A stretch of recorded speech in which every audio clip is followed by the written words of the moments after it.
Hello everyone, आप सभी का स्वागत है Bihar police PY quiz discussion lecture 3 में। बिहार पुलिस में पूछे गए प्रश्नों को हम यहाँ डिटेल से सोल्यूशन देखने का प्रयास कर रहे हैं।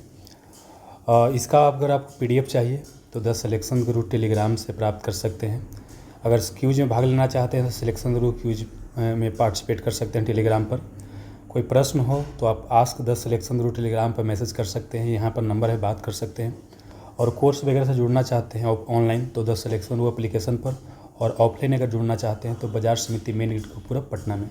चलिए अब शुरुआत करते हैं अपने पहले प्रश्न से।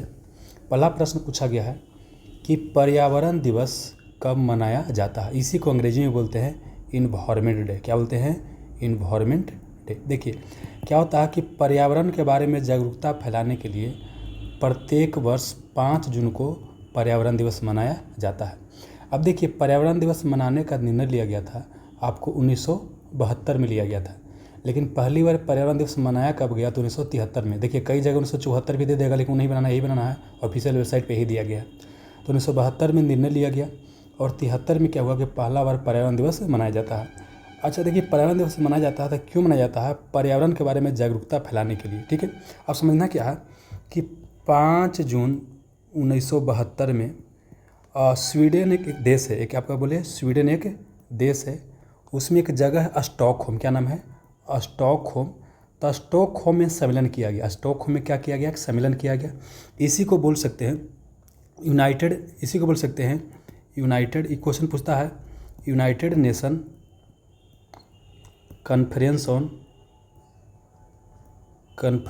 On the human environment. देखिए सब आपको याद करना पड़ेगा दोस्तों, सब क्वेश्चन पूछता है, ठीक ना। 1972 में किया गया, स्टॉकहोम सम्मेलन किया गया और यहाँ पर निर्णय लिया कि हम पर्यावरण दिवस मनाएंगे। और साथ ही निर्णय लिया गया कि पर्यावरण को बचाने के लिए एक संस्था बनाया जाएगा और उस संस्था का नाम रखा गया यूनेप। क्या रखा गया? यूनेप। अब इसका देखिए जहाँ भी यूएन रहेगा उसका मतलब तो यूनाइटेड नेशन, तो मतलब क्या हो गया? United nation. इसका फुल फॉर्म पूछेगा तो यूनाइटेड नेशन हो गया। ई का मतलब हो गया इन्वायरमेंट हो गया। पी का मतलब क्या हो गया? प्रोग्राम हो गया। तो यूनाइटेड नेशन इन्वायरमेंट प्रोग्राम, इसी को हिंदी में बोलते हैं यूनाइटेड संयुक्त राष्ट्र पर्यावरण कार्यक्रम कहा जाता है। इसका स्थापना 5 जून 1972 को ही किया गया था। अब पूछेगा कि इसका मुख्यालय बड़ी पूछता है, मुख्यालय। तो इसका दोस्त मुख्यालय कहाँ है? नैरोबी में। ये बड़ी बार पूछा गया है। नैरोबी कहाँ पड़ता है आपको? केन्या में। केन्या कहाँ पड़ता है आपको? केन्या पड़ता है अफ्रीका महाद्वीप में पड़ता है। इसको आप ध्यान रखिएगा, ठीक है। इसके अलावा जानते हैं कुछ और भी क्वेश्चन पूछेगा कि ये कौन कौन सा रिपोर्ट पब्लिश करता है। जैसे यूनेप जो संस्था बताए ना, एक कई सारा रिपोर्ट पब्लिश करता है। उसमें आपका क्वेश्चन एक पूछा जा चुका है पहले एग्जाम में। एक होता है GEO रिपोर्ट, और GEO रिपोर्ट को कहते हैं ग्लोबल इन्वायरमेंट रिपोर्ट। क्या बोलते हैं? ग्लोबल इन्वायरमेंट रिपोर्ट कहा जाता है। ग्लोबल इन्वायरमेंट रिपोर्ट कहा जाता है, ठीक है। इसके अलावा क्या एक और ये रिपोर्ट पब्लिश करता है और उस रिपोर्ट का नाम है एडेप्शन। क्या नाम है? एडेप्टेशन गैप रिपोर्ट ये पब्लिश करता है, ठीक है ना। इसके अलावा एक और रिपोर्ट पब्लिश करता है फूड वेस्टेज। क्या पब्लिश करता है?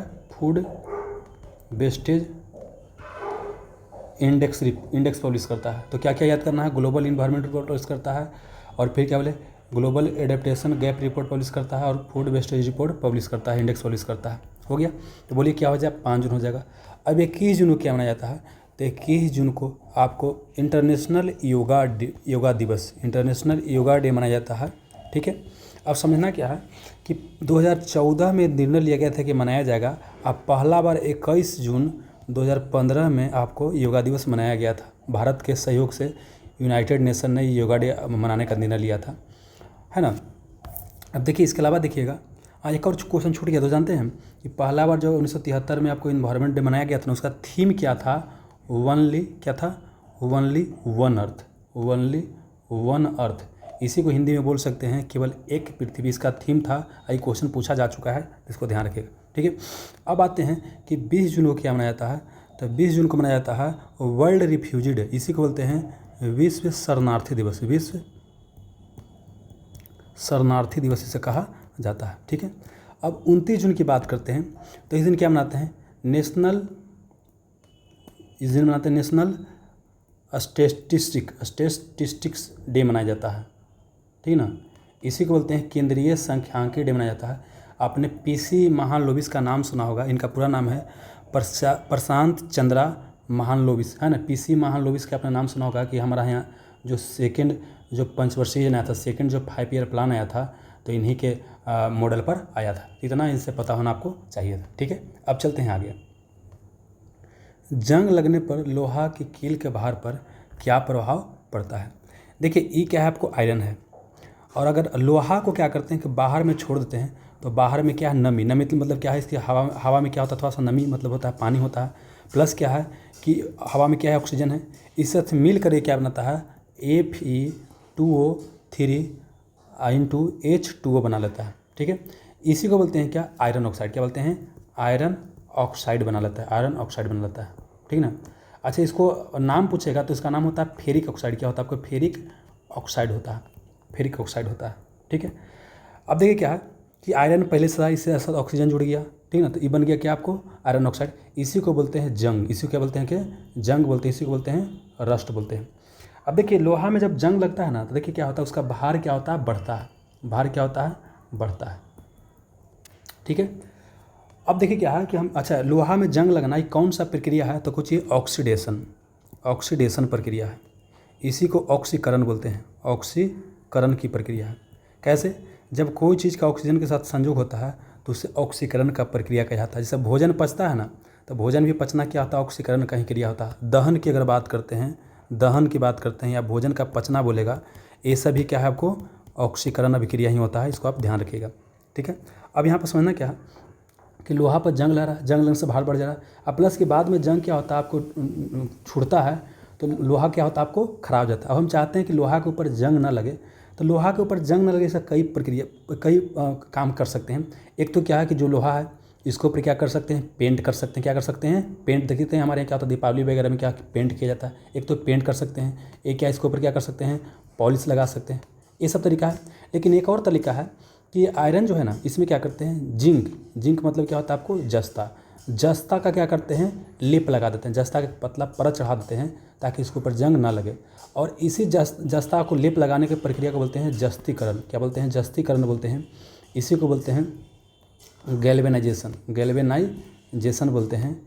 इसी को बोलते हैं यसद लेपन कहा जाता है। तो लोहा के ऊपर जंग लगने की प्रक्रिया को बचाने के लिए क्या करते हैं, जिंक का लेयर लगाते हैं, जस्तीकरण कहते हैं, गैल्वेनाइजेशन बोलते हैं, यसद लेपन कहा जाता है। क्लियर हो गया। अच्छा, जब ये गैल्वेनाइजेशन पढ़िएगा तो तुरंत ही आपके दिमाग में आना चाहिए वल्केनाइजेशन, है ना। ये वल्केनाइजेशन की प्रक्रिया क्या होता है, देखिए आप रबड़ का नाम सुना होगा, रबड़। तो रबड़ क्या होता है, काफ़ी मुलायम होता है। अब इसको काफ़ी मुलायम होता है, इसका कोई आकार दे नहीं पाइएगा, तब क्या किया जाता है, इसके साथ आपको सल्फर मिला जाता है, ठीक ना, सल्फर मिला जाता है। इस प्रक्रिया को वल्केनाइजेशन बोलते हैं। ऐसी को सल्फरीकरण भी बोल सकते हैं। सल्फर क्यों मिला जाता है, सल्फर मिलाने से क्या होता है, ये कठोर हो जाता है, उसके बाद इसका कोई निश्चित आकार दिया जा सकता है। तो ये दोनों आपको याद रखना है। तो बोलिए, जंग लगने से लोहा का भार क्या होगा, तो क्या हो जाएगा, आपको बढ़ जाएगा। क्या हो जाएगा, आपको बढ़ जाएगा। अगला प्रश्न पूछा गया है कि तमिलनाडु में अधिकांश वर्षा किसके कारण होता है। देखिएगा, ये भारत हो गया। तो भारत में क्या होता है ना कि इधर से क्या होता है, जून महीना में क्या होता है कि मानसून हवा क्या करता है, प्रवेश करता है। अच्छा, इस साइड अरब सागर है, इस साइड क्या आपको अरेबियन सी है, इस साइड क्या आपको बंगाल की खाड़ी है। तो मतलब हमारे जो मानसून हवा आता है, एक अरब सागर की खाड़ी, अरब सागर से आता है, क्या आता है, बंगाल की खाड़ी से आता है। आप समझिए क्या, ये पहले पूछे कि सर्वप्रथम मानसून हवा कहाँ प्रवेश करता है, तो कहीं आपको केरला में प्रवेश करता है, ठीक है। अब देखिए, जब यहाँ पर आता है तो यहाँ पर क्या होता है, यहाँ देखिए क्या, ये आपको पश्चिमी घाट की आपको पहाड़ी है। तो पहाड़ी से क्या होता है, टकराता है, टकराने के बाद झमाझम क्या होता है, बारिश होता है। तो इसको मानसून परफोस्ट कहते हैं। क्या बोलते हैं, मानसून परफोस्ट कहते हैं। इस सामान्य तौर पर क्या होता है, जून महीना के आसपास क्या होता है। क्लियर हो गया। अब आगे चलते हैं। जब इधर से होता है तो इधर ऊंचा था, लेकिन इस साइड में क्या है, तमिलनाडु साइड में क्या हो गया, आपको नीचा हो गया। तो इधर बरसात नहीं हो पाता है क्योंकि रोकने वाला कोई नहीं है। तब हवा क्या होता है, इधर चला जाता है और यहाँ जाता है क्या आपको मेघालय में। अब मेघालय में झमाझम बारिश करवाता है। अब पूरे भारत और पूरे विश्व में सबसे अधिक बरसात कहाँ होता है, मेघालय का होता है मासिन राम में वर्षा होता है। और एक और जगह है, उसका नाम है आपको चेरापूंजी। तो सुनिएगा, चेरापूंजी की बात करते हैं तो दूसरा स्थान पर चला गया। पहला स्थान होता है, अब दूसरा स्थान पर है, अब पहला स्थान पर कौन है, मासिन राम हो गया, ठीक है। अब अगला अच्छा, मेघालय का अर्थ भी होता है बादलों वाला घर। इसके बाद यहाँ से क्या होता है, टकराने के बाद क्या होता है कि आपको मानसून हवा क्या होता है इधर मुड़ता है, ठीक ना। बिहार वगैरह में क्या करता है, बारिश करवाता है, ये एरिया में बारिश करवा देता है, पूरा एरिया में, उत्तर भारत में पूरा यही बरसात करवाता है। अगला क्या कि एक और इधर से हवा जो जाता है, इधर अरावली पहाड़ी है, तो अरावली पहाड़ी भी इधर है, हवा भी इधर चल रहा है, तो टकराने का मौका नहीं मिलता है। इस कारण से क्या होता है, राजस्थान के इलाके में बरसात आपको नहीं हो पाता है। अब प्लस क्या, इधर जो इधर भी से हवा निकला था, ये नमी लेकर के बंगाल खाड़ी से गया था, ये भी क्या होता है इधर आपको पानी वगैरह जाते जाते क्या होता है, समाप्त हो जाता है, तो बरसात आपको नहीं करा पाता है, ठीक है। अब देखिए, इसको बोलते हैं आती हुई मानसून। इसे क्या बोलते हैं, आती हुई मानसून, आती हुई मानसून कहा जाता है। अब देखिए, अगर हम इसको डायरेक्शन देखना चाहेंगे, इधर ईस्ट होता है, इधर वेस्ट, इधर नॉर्थ, इधर क्या होता है साउथ। चूँकि मानसून हवा इधर से आ रहा है, इधर से आ रहा है, तो इसको साउथ वेस्ट, ऐसे को बोलते हैं दक्षिण पश्चिम मानसून। क्या बोलते हैं, दक्षिण पश्चिम मानसून। तो भारत में सबसे अधिक बरसात होता है, ठीक ना, या पश्चिमी घाट में, या पूरे भारत में बोलेगा मैक्सिमम भाग में, तो क्या होता है, आती हुई मानसून या दक्षिण पश्चिम मानसून से बरसात होता है। यहाँ तो कोई दिक्कत आपको नहीं होगा। लेकिन अब क्या होता है ना, कि जैसे क्या होता है, आपको अक्टूबर के आसपास क्या होता है, महीना, अक्टूबर नवंबर के महीना चलता है, तो इधर से क्या होता है, दोबारा क्या होता है कि मानसून हवाएं क्या होता है, आपको लौटना क्या होता है, आपको शुरू होता है। जब लौटना शुरू होता है, इधर आता है, इधर क्या होता है, तमिलनाडु के तट पर क्या होता है, ये बंगाल खाड़ी से नमी लेते हुए आता है, तमिलनाडु के तट पर क्या होता है, अक्टूबर नवंबर में टकराता है, और टकराने के बाद यहाँ पर कोरोमंडल तट है, क्या है, कोरोमंडल तट है, यहाँ पर झमाझम बारिश करवाता है। तो तमिलनाडु के तट को कोरोमंडल तट बोलते हैं, तो कोरोमंडल के तट बोले या तमिलनाडु के तट बोले, यहाँ पर क्या होगा, बरसात होता है लौटती, इसको बोलते हैं लौटती हुई मानसून बोलते हैं, या इसी को मानसून का बोल सकते हैं, निर्वर्तन बोलते हैं, या रिट्रीटिंग ऑफ मानसून कहा जाता है, ये ध्यान रखिएगा, ठीक है। अब देखिए, ये बेसिकली क्या है, अक्टूबर नवंबर में ठंडा होता है, तो तमिलनाडु के तट पर क्या होता है, ठंडा के दिन में क्या होता है, आपको बरसात होता है, क्या होता है, आपको ठंडा के दिन में बरसात होता है। ये सब पॉइंट को आपको ध्यान रखना है। अब इसका पूछेगा, देखिए यहाँ कहाँ से लग रहा है कि इधर से आ रहा है, तो इसको बोलते हैं कुछ आती हुई मानसून, लौटती हुई मानसून बोलते हैं, ऐसे बोलते हैं नॉर्थ ईस्ट बोलते हैं, या इसी को बोलते हैं उत्तर पूर्वी मानसून कहा जाता है। तो इसको आप ध्यान रखिएगा, कोई दिक्कत नहीं, आगे चलिएगा। तो बोलिए, तमिलनाडु में अधिकांश वर्षा किसके कारण होगा, दक्षिण पश्चिम मानसून से नहीं। पूरे भारत में दक्षिण पश्चिम मानसून से होता है, लेकिन तमिलनाडु में नहीं। तमिलनाडु में क्या होता है, उत्तरी पूर्वी मानसून से आपको होता है। यही आंसर हो जाएगा।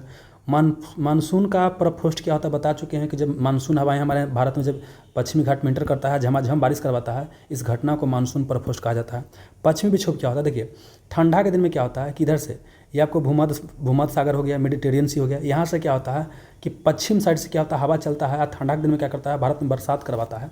इसी को बोलते हैं पश्चिमी विक्षोभ या वेस्टर्ली कहते हैं। और भारत में राजस्थान में इसको बोलते हैं मावट। इस बरसात को क्या बोलते हैं, मावट कहा जाता है। और ठंडा में बिहार इलाका में जो होता है बरसात पश्चिमी विक्षोभ से ही होता है।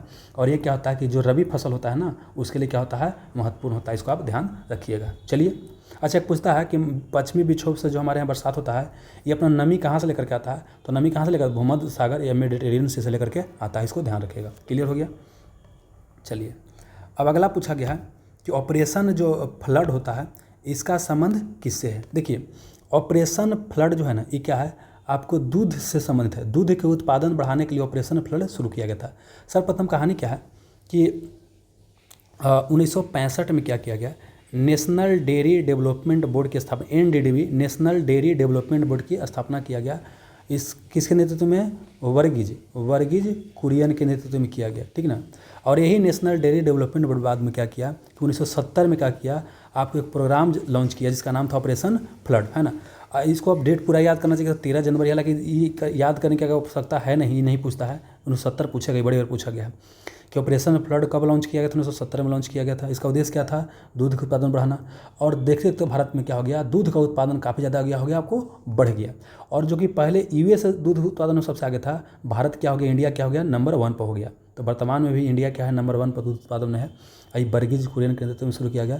इसीलिए वर्गीज कुरियन को बोलते हैं श्वेत क्रांति का जनक, श्वेत क्रांति का जनक बोलते हैं।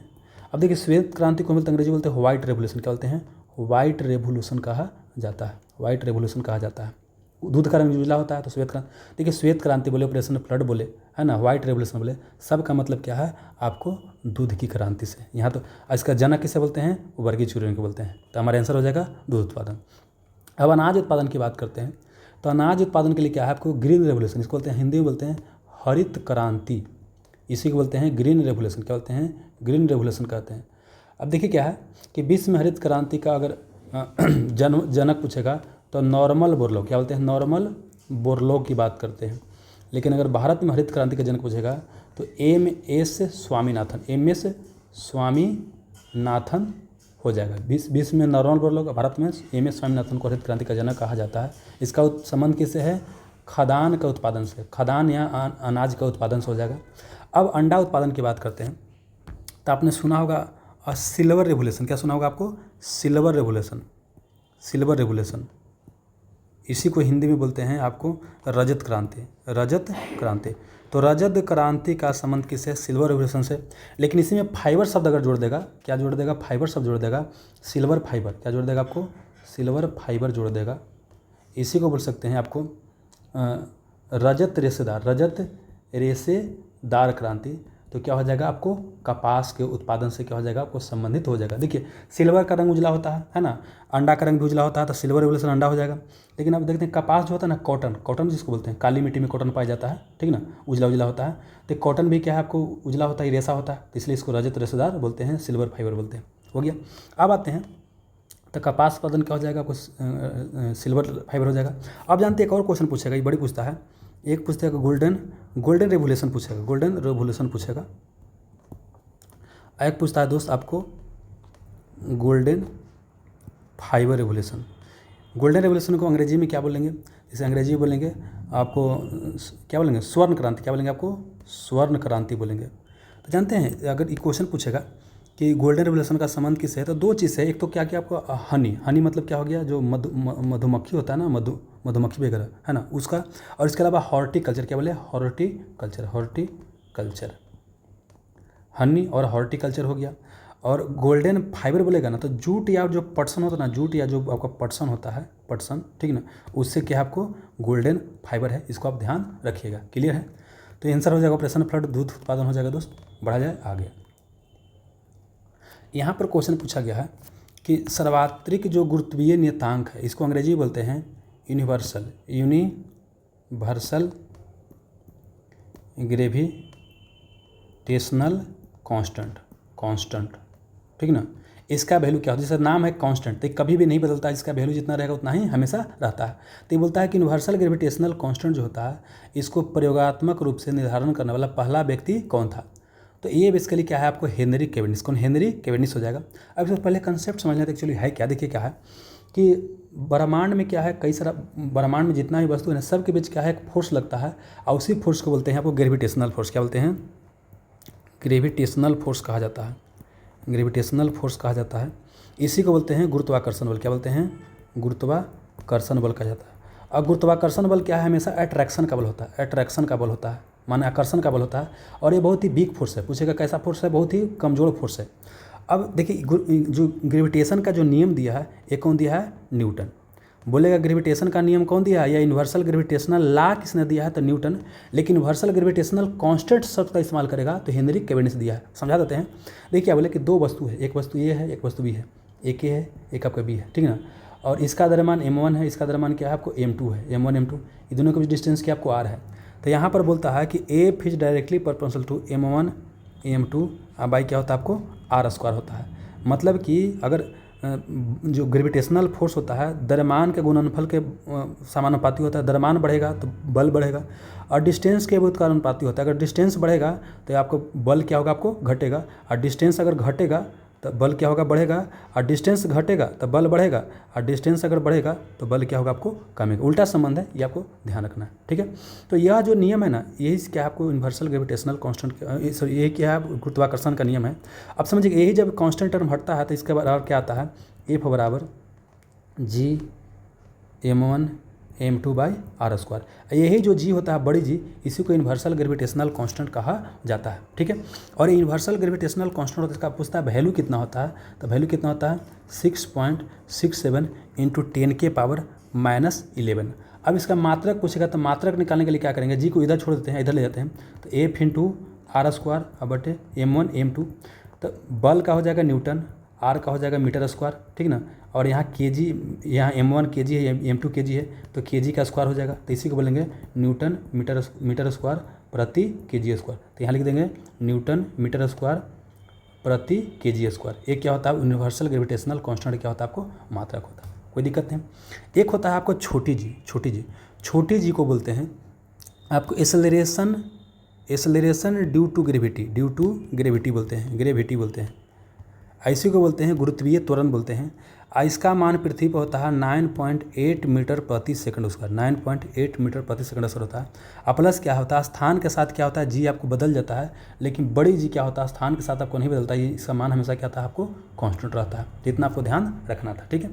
जोहान केपलर की अगर बात करते हैं तो जोहान केपलर ने क्या दिया है, तो जोहान केपलर ने दिया आपको ग्रह के गति के नियम। क्या दिया है, ग्रह के गति के बारे में नियम जो कौन दिया है, ये आपको जोहान केपलर दिया है।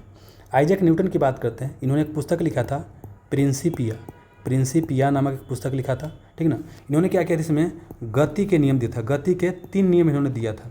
देखिए खाली गति का नियम बोलेगा तो न्यूटन हो जाएगा, और ग्रह के गति का नियम बोलेगा तो केपलर हो जाएगा। और प्रथम गति नियम से क्या होता है, बल का परिभाषा मिलता है, बल का क्या मिलता है आपको, परिभाषा मिलता है फर्स्ट से। और सेकंड से पूछेगा तो सेकंड से क्या मिलता है आपको, बल का आपको फार्मूला मिलता है, फार्मूला को बोलते हैं बल का व्यंजक मिलता है। और तीसरा बोलता है कि every action has equal and opposite reaction, मतलब क्रिया प्रतिक्रिया बल बोलते हैं आपको इसका थर्ड लॉ का। फिजिक्स के फील्ड में उनका काफ़ी ज़्यादा कंट्रीब्यूशन है, एक तो ग्रेविटेशन का नियम दिए हैं, गति का नियम दिए हैं, तो इसीलिए क्या है कि इनको बोलते हैं फादर ऑफ फिजिक्स। क्या बोलते हैं दोस्त, आपको फादर ऑफ फिजिक्स भी इनको कहा जाता है। तो ये चीज़ को आप ध्यान रखिएगा। क्लियर है, अब बढ़िए आगे। हड्डी के बीच जो रिक्त स्थान होता है उसे क्या कहा जाता है। देखिए यहाँ पर जो हड्डी आपको दिखाई दे रहा है, तो इसके अंदर जो ये दिखाई दे रहा है ना, इस तरह से ये जो दिखाई दे रहा है, थोड़ा सा ये बोल सकते हैं कि मुलायम टाइप होता है, मुलायम टाइप होता है। मुर्गा मांस खाते हैं ना, थोड़ा मुलायम टाइप लगता है, उसी को बोलते हैं बोन मैरो। क्या बोलते हैं आपको, बोन मैरो कहा जाता है, बोन मैरो कहा जाता है। इसी को बोलते हैं अस्थि मज्जा। क्या बोलते हैं, अस्थि मज्जा कहा जाता है, ठीक है। अब देखिए बोन मैरो अस्थि मज्जा में होता क्या है, अगर हम बोन मैरो की बात करते हैं, यहाँ पर क्या होता है, ब्लड का निर्माण होता है। क्या बोले आपको, ब्लड का निर्माण होता है। देखिए वयस्क जो मनुष्य होता है ना, उसके अंदर हड्डी बन जाता है, तो उसी के अंदर ब्लड का निर्माण होता है। लेकिन जानते हैं तो क्या होता है कि जो आपको भ्रूण अवस्था में, क्या बोले आपको, जो भ्रूण की अवस्था में जो बच्चा होता है ना, उसके अंदर तो हड्डी बढ़िया से निर्माण होता नहीं है, हड्डी होता नहीं है। तब उसके अंदर क्या होता है कि आपको लीवर होता है। क्या बोले आपको, लीवर होता है ना, उस समय लीवर होता है या स्प्लीन होता है। क्या बोले, स्प्लीन होता है। उस समय क्या होता है, ब्लड का निर्माण होता है। लेकिन एक वयस्क में कहाँ होता है, आपका ब्लड का निर्माण होता है, आपको यही बोन मैरो में आपको होता है। क्लियर है। अब देखिए जो हड्डी होता है ना, हड्डी की अगर बात करते हैं तो यह क्या होता है कि मानव का जो बोल सकते हैं अंग, मानव को बोल सकते हैं कंकाल जो बोलते हैं, ये क्या करता है, आपको स्ट्रक्चर दे, क्या करता है, आपको स्ट्रक्चर देता है। क्या करता है, आपको एक स्ट्रक्चर प्रदान करता है आपको, ठीक ना। अब देखिए जब बच्चा होता है ना, तब बच्चा में क्या होता है, हड्डी की संख्या ज़्यादा होता है। कहा जाता है कि बच्चा में हड्डी की संख्या 300 के आसपास होता है। लेकिन जैसे ही वयस्क होता है उसका हड्डी की संख्या क्या होता है, घट जाता है। और एक वयस्क में कितना होता है, 206 हड्डी होता है। ये आपको क्वेश्चन पूछेगा। अब जानते हैं दोस्त, पूछेगा कि जो हड्डी होता है ना, हड्डी को बोन बोलते हैं, हड्डी होता है, तो हड्डी के बोल सकता है कि इसका हड्डी में कौची कौची पाया जाता है। तो हड्डी में देखिए तो क्या हो गया आपको, कैल्शियम। क्या होता है आपको, कैल्शियम पाया जाता है। कैल्शियम के अलावा क्या हो गया आपको, इसमें फास्फोरस होता है। क्या होता है आपको, फास्फोरस पाया जाता है। कैल्शियम फास्फोरस हो गया। इसके अलावा क्या होता है, इसमें एक प्रोटीन भी पाया जाता है। प्रोटीन का नाम क्या होता है, कोलेजन। क्या हो गया आपको, कोलेजन। और कोलेजन क्या है कि मानव शरीर में सबसे अधिक मात्रा में पाया जाने वाला प्रोटीन है, ध्यान रखिएगा। तो कैल्शियम हो गया, फास्फोरस हो गया, और क्या बोले इसमें कोलेजन होता है। अब जानते हैं क्या कि हड्डी की अगर हम बात करते हैं तो एक और क्वेश्चन पूछेगा कि जो हड्डी होता है, एक होता है देखिए बोन टू बोन जोड़ता है। पूछेगा कि बोन टू बोन जो जोड़ता है उसे क्या कहते हैं, तो उसे क्या बोलते हैं, तो उसे बोलते हैं आपको लिगामेंट। क्या बोलते हैं आपको, लिगामेंट। कैसे बोलते हैं, लिगामेंट कहा जाता है, लिगामेंट कहा जाता है, ठीक है ना। और एक पूछेगा कि बोन को अगर जोड़ना किसे, आपको मांसपेशी से। क्या आपको बोन को जोड़ना किसे, आपको मांसपेशी से। मतलब क्या बोले कि मांसपेशी को क्या जोड़ना है, आपको बोन से जोड़ना है। तो इसे क्या कहते हैं, तो इसे कहते हैं आपको टेंडन। क्या बोलते हैं आपको, टेंडन। इसे देखिए क्वेश्चन पूछता है दोस्त, याद करने का तरीका क्या है, लिगामेंट देखिए। ये बाबू क्या है, एल है, लफुआ लफंगा, इसका एगो हेने बीबी एगो हेने बीबी है ना। तो ये क्या हो गया कि लफुआ लफंगा का इधर एगो बीबी एगो इधर बीबी है। तो BLB क्या हो गया कि बोन को बोन से जोड़ता है लिगामेंट।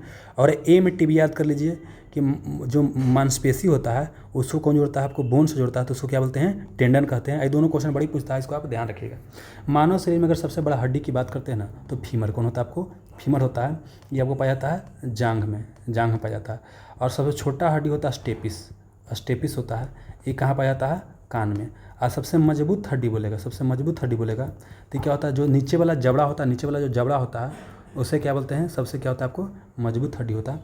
ये आप ध्यान रखिएगा। अच्छा, जो मांसपेशी या जो मसल्स बोलते हैं, इसकी संख्या पूछेगा एक वयस्क मनुष्य में तो 639 के आसपास होता है। कई बार देगा कि 600 प्लस रहता है, कई बार 640 देगा, तो 639 के आसपास जो ऑप्शन रहेगा उस अनुसार करके जगह बना लीजिएगा। ठीक है, तो इतना आपको कम से कम पता होना चाहिए था। अब बढ़ते हैं आगे। कोसी नदी की सहायक नदी कौन सी नहीं है? तो पहले समझिए क्या है। भारत में अगर नदी की बात करते हैं तो देखिए क्या है, भारत में क्या है कि एक तो कि इधर हिमालय, तो हिमालय से जो नदी निकलता है, तो हिमालय से जो नदी निकलता है उसको बोलते हैं सादा नेरा। क्या बोलते हैं? सादा नेरा। इसमें सालों भर पानी होता है, इसको 12 मासी क्या बोलते हैं? 12 मासी बोलते हैं, क्योंकि इससे बरसात से भी पानी मिलता है, अपने इधर जो ग्लेशियर बर्फ़ है उससे भी पानी मिलता है। और यहाँ बाबू क्या है, विंध्य पर्वत होगी, इसके नीचे होगी आपको दक्षिण भारत की नदी, इसी को बोलते हैं प्रायद्वीपीय नदी बोलते हैं। और यह सादा नेरा नहीं होता है, यह सादा नेरा नहीं होता है, यह सब पुराना नदी की श्रेणी में आता है, और ये सब बरसाती नदी की श्रेणी में आता है, मतलब साल इसमें पानी आपको नहीं रहता है। और देखिए हिमालय की नदी जो होता है ना, इसको सादा नेरा आपको बोल दिए थे। और ये सब क्या है? नवीन नदी। क्या आपको नवीन, क्योंकि हिमालय का निर्माण प्रक्रिया भी जारी है, तो सब क्या आपको नवीन नदी है। इसी में क्या यहाँ देखना है, इसी में देखना है दोस्त क्या कि यहाँ पर क्या है आपको, देखिए गंगा नदी। यहाँ पर क्या हो गया आपको, उत्तराखंड से क्या होता है, गंगोत्री ग्लेशियर है, वहाँ से गंगा नदी क्या होता है निकलता है, और जाकर क्या होता है बांग्लादेश में होते हुए बंगाल खाड़ी में क्या होता है मिल जाता है। इधर से कौन होता है? ब्रह्मपुत्र आता है, और गंगा नदी में क्या होता है आपको मिल जाता है। ठीक है, ये सब आप पढ़े होंगे। तब समझना क्या है दोस्त यहाँ पर ये कि देखिए ये जो गंगा नदी, गंगा का क्या होता है, कई सारा क्या होता है सहायक नदी होता है, उसी में क्या होता है कोसी नदी। क्या होता है? कोसी नदी। कोसी नदी तो समझिए कि यहाँ पर बिहार है, तो बिहार के बीच से क्या होता है गंगा नदी बहता है, और इसमें कोसी नदी आके मिलता है। तो देखिए यहाँ पर दिखाई दे रहा है क्या है आपको, कोसी नदी। ये कोसी नदी हो गया, ठीक ना। तो कोसी नदी बेसिकली क्या होता है कि तिब्बत से, क्या बोले आपको, तिब्बत से, तिब्बत नहीं रहेगा तो क्या मान लीजिएगा नेपाल में सप्तकोशी जगह है, वहाँ से क्या होता है निकलता है। और ये क्या होता है आपको बिहार में क्या होता है, कटिहार में, क्वेश्चन अभी पूछा जा चुका है, कटिहार में एक जगह है कुर्सेला। क्या है? कुर्सेला। ही क्वेश्चन पूछा गया है। ये गंगा नदी से ये कहाँ मिलता है? यहाँ मिल जाता है। ये कोसी नदी मिल गया। अब जानते हैं तो क्या होता है कि कोसी नदी क्या होता है, ये आपको बहुत ज़्यादा मार्ग बदलता है और काफ़ी ज़्यादा बाढ़ लेकर के आता है।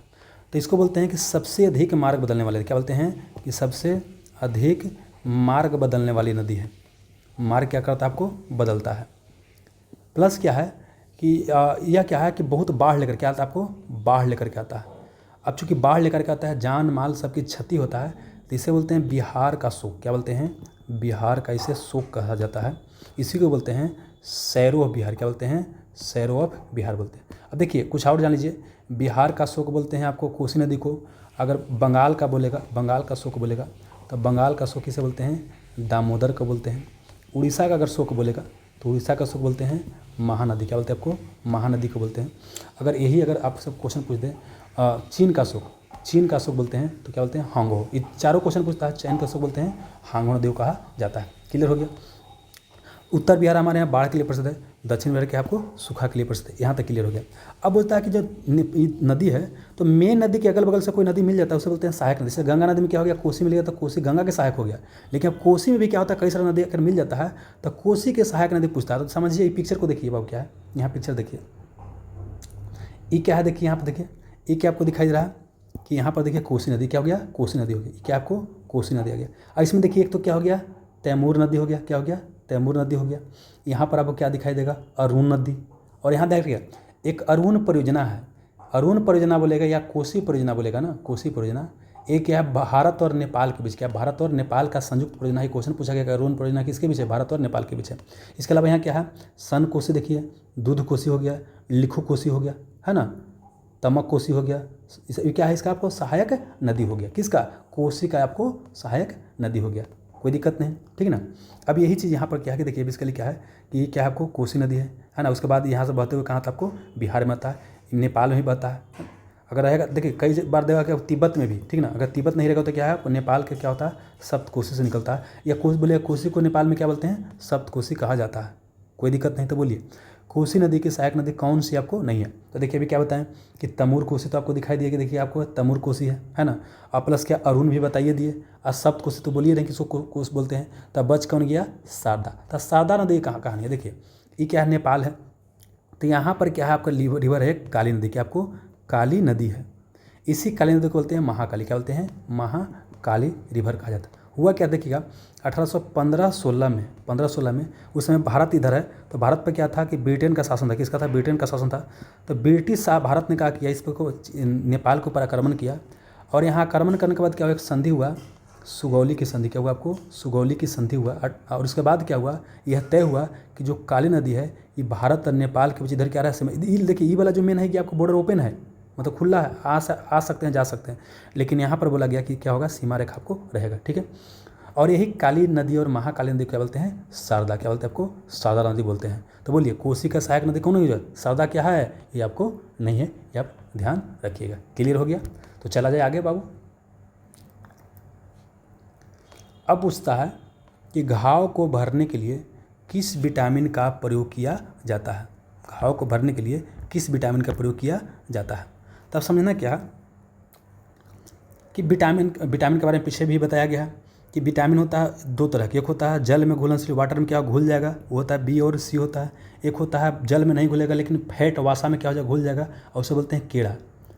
विटामिन के, विटामिन ई, विटामिन डी और विटामिन ए क्या होता है आपको, वासा में क्या होता है, घुल जाता है। भोजन पकाते उकाते हैं तो विटामिन बी और सी क्या होता है, नष्ट हो जाता है।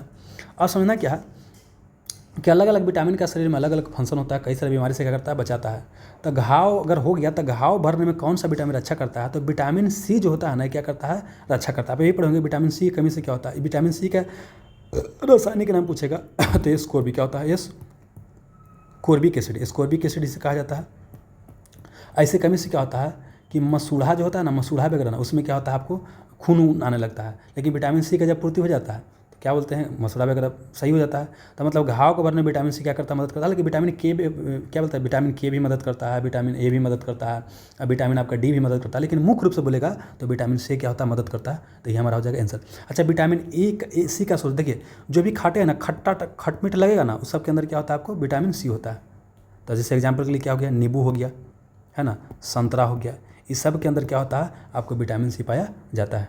क्लियर है।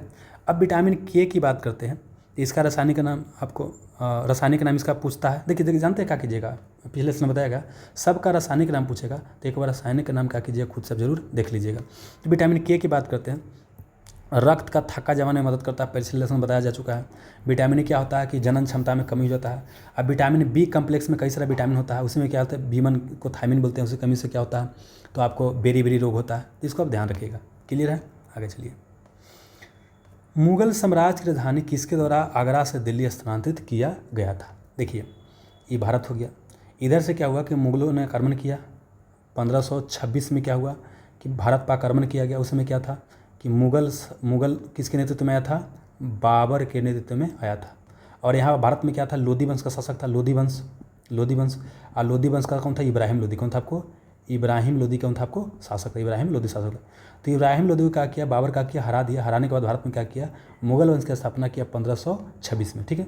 लेकिन उस समय दिल्ली को राजधानी नहीं बनाया गया, उस समय कहाँ आपको, आगरा, यूपी में कहाँ पड़ता, आगरा। तो यूपी में आगरा में क्या राजधानी बनाया गया, तो समझने के लिए क्या क्या मान लेते कि आगरा है, ठीक ना। तो वहाँ पर क्या हुआ आपको राजधानी बनाया गया आगरा में, ठीक है। आई लंबे समय तक बोल सकते हैं कि आगरा ही क्या आपको राजधानी रहा। जैसे बात करते हैं बाबर के बाद हुमायूं आया, हुमायूं के बाद आपको अकबर आया। तो अकबर तो आगरा में ही क्या किया, फतेहपुर सिकरी, क्या जगह था, फतेहपुर सिकरी, फतेहपुर सिकरी। तो फतेहपुर सिकरी में क्या किया, अपना राजधानी बनाया। और लेकिन फतेहपुर सिकरी में बाद में क्या होता है, पानी की कमी होता है, तो प्रयास क्या किया कि दूसरी जगह राजधानी, वो अकबर जो आपका अकबर था वो क्या किया, कुछ समय के लिए राजधानी जो है अपना लाहौर भी, क्या पंजाब के लाहौर में, मतलब पाकिस्तान में पड़ता है, लाहौर में भी कुछ समय राजधानी रखा, ठीक ना। लेकिन ये क्या टेम्पोररी राजधानी था, उसका मुख्य राजधानी कहाँ बोलेंगे, आगरा ही बना रहा। लेकिन अब क्या होता है कि अकबर के बाद आपको आता है जहांगीर। जहांगीर कुछ परिवर्तन नहीं करता है, लेकिन फिर कौन होता है, शाहजहां। और शाहजहां पहले क्या करता है, दिल्ली में एक जगह का निर्माण करवाता है और उसे बोलता है क्या बोलते हैं, शाहजहानामाबाद, या बोल सकते हैं शाहजहांबाद। शाहजहांबाद दिल्ली में बनाया और वहीं पर क्या किया, ये बात है 1638 का, डेट याद रखिएगा। 1638 में क्या किया कि आपको आगरा से क्या किया, राजधानी को कि आपको चेंज कर दिया। चेंज कर कहाँ लेकर चलाया, आपको दिल्ली में लेकर के चला आया, कोई दिक्कत नहीं। तो हम पहले क्या बोलेंगे, शुरुआती अगर बात करते हैं बाबर की बात करते हैं, हुमायूं की अगर हम बात करते हैं, ठीक ना। और हम बात करते अकबर की बात करते हैं, और उसके बाद अगर हम बात करते हैं जहांगीर का, ये बढ़ते क्रम में लिख रहे हैं, मतलब जो पहले है उसके अनुसार लिखा जा रहा है। जहांगीर के बाद आया आपको कौन, शाहजहां आया। क्लियर है। तो बाबर, हुमायूं, अकबर के समय मुख्य रूप से राजधानी कहाँ बोलेंगे, आपको कहाँ रहा, आगरा। कहाँ रहा आपको, आगरा रहा। हालांकि अकबर ने कुछ समय के लिए क्या है कि लाहौर में भी राजधानी स्थानांतरित किया था। जहांगीर आया तो कोई बदलाव नहीं किया, लेकिन शाहजहाँ आया तो क्या किया, फिर से आगरा से कहा कि राजधानी को कहाँ चेंज करके लेके चला गया आपको, दिल्ली में। और दिल्ली में कहाँ वही बता दिया आपको, शाहजहाँ नामाबाद। ठीक है, तो आंसर क्या हो जाएगा, मुगल साम्राज्य की राजधानी किसके द्वारा आगरा से दिल्ली लाया गया आपको, शाहजहाँ से। ठीक है, और अकबर के बारे में बता चुके हैं। अकबर क्या था, मुगलों में सबसे क्या था, महान था। इसने धार्मिक सद्भाव की नीति अपनाया था, उसको सुलह कुल बोला गया था, सुलह कुल बोला गया था। पिछले लेसन में सब चीज़ बताया जा चुका है। ठीक है ना। और हुमायूं के बारे में जान लीजिए क्या है कि हुमायूं को शेर शाह के हाथों क्या होता है, हार करके भारत से क्या होता है, बाहर जाना पड़ता है। एक 1539 में, एक 1540 में, है ना। ये होता है आपको चौसा का युद्ध। अगला क्या होता है, कनौज। क्या होता है आपको, कनौज का युद्ध होता है। इसी को बोलते हैं बिलग्राम। क्या बोलते हैं आपको, बिलग्राम का युद्ध होता है। ये दोनों युद्ध में क्या होता है कि जो शेर शाह होता है, शेर शाह सूरी जो इसको बोलते हैं, शेर शाह सूरी क्या करते हैं, इसको हरा देता है। हराने के बाद क्या होता है कि हुमायूं को भारत से बाहर जाना पड़ता है। लेकिन जब शेर शाह का पतन हो जाता है, उसके बाद फिर से एंट्री करता है और 1555 में क्या करता है, सर हिंद का युद्ध। क्या बोलते हैं, सर हिंद का युद्ध के तहत क्या करता है, फिर से भारत में एंट्री करता है। ठीक है, तो हुमायूं ऐसा सम्राट था जो एक बार पूरा अपना राज खो दिया, लेकिन दोबारा फिर राज प्राप्त किया। लेकिन उसी बीच क्या होता है कि आपको बोल सकते हैं कि इसी वर्ष क्या होता है, 1555-56 में क्या होता है कि दिल्ली में क्या होता है, ये दिन पनाह पुस्तकालय का निर्माण करवाता है। और यही पुस्तकालय की सीढ़ी से गिर कर क्या होता है, मर जाता है। तो इसकी मृत्यु पर इतिहासकार बोलता है कि जीवन भर भटकते रहा, अवंती समय में लुढ़कते हुए क्या हो गया, मर गया। तो ये हुमायूं के बारे में कहानी है। क्लियर हो गया, आगे चलिए। जहांगीर के बारे में बता चुके हैं कि चित्रकला का स्वर्णकाल इसके शासनकाल को कहा जाता है। अच्छा, इसका बचपन का नाम जहांगीर का बोलेगा तो क्या हो जाएगा, सलीम। क्या हो जाएगा, सलीम। क्योंकि देखिए अकबर जो था ना, शेख सलीम चिश्ती क्या थे, सूफी संत थे, उनसे काफ़ी ज़्यादा प्रभावित था। तो उसी के लिए क्या किया कि अपना बेटा जब हुआ तो उसको सलीम नाम रख दिया। और सलीम ही बाद में क्या बना, जहांगीर बना।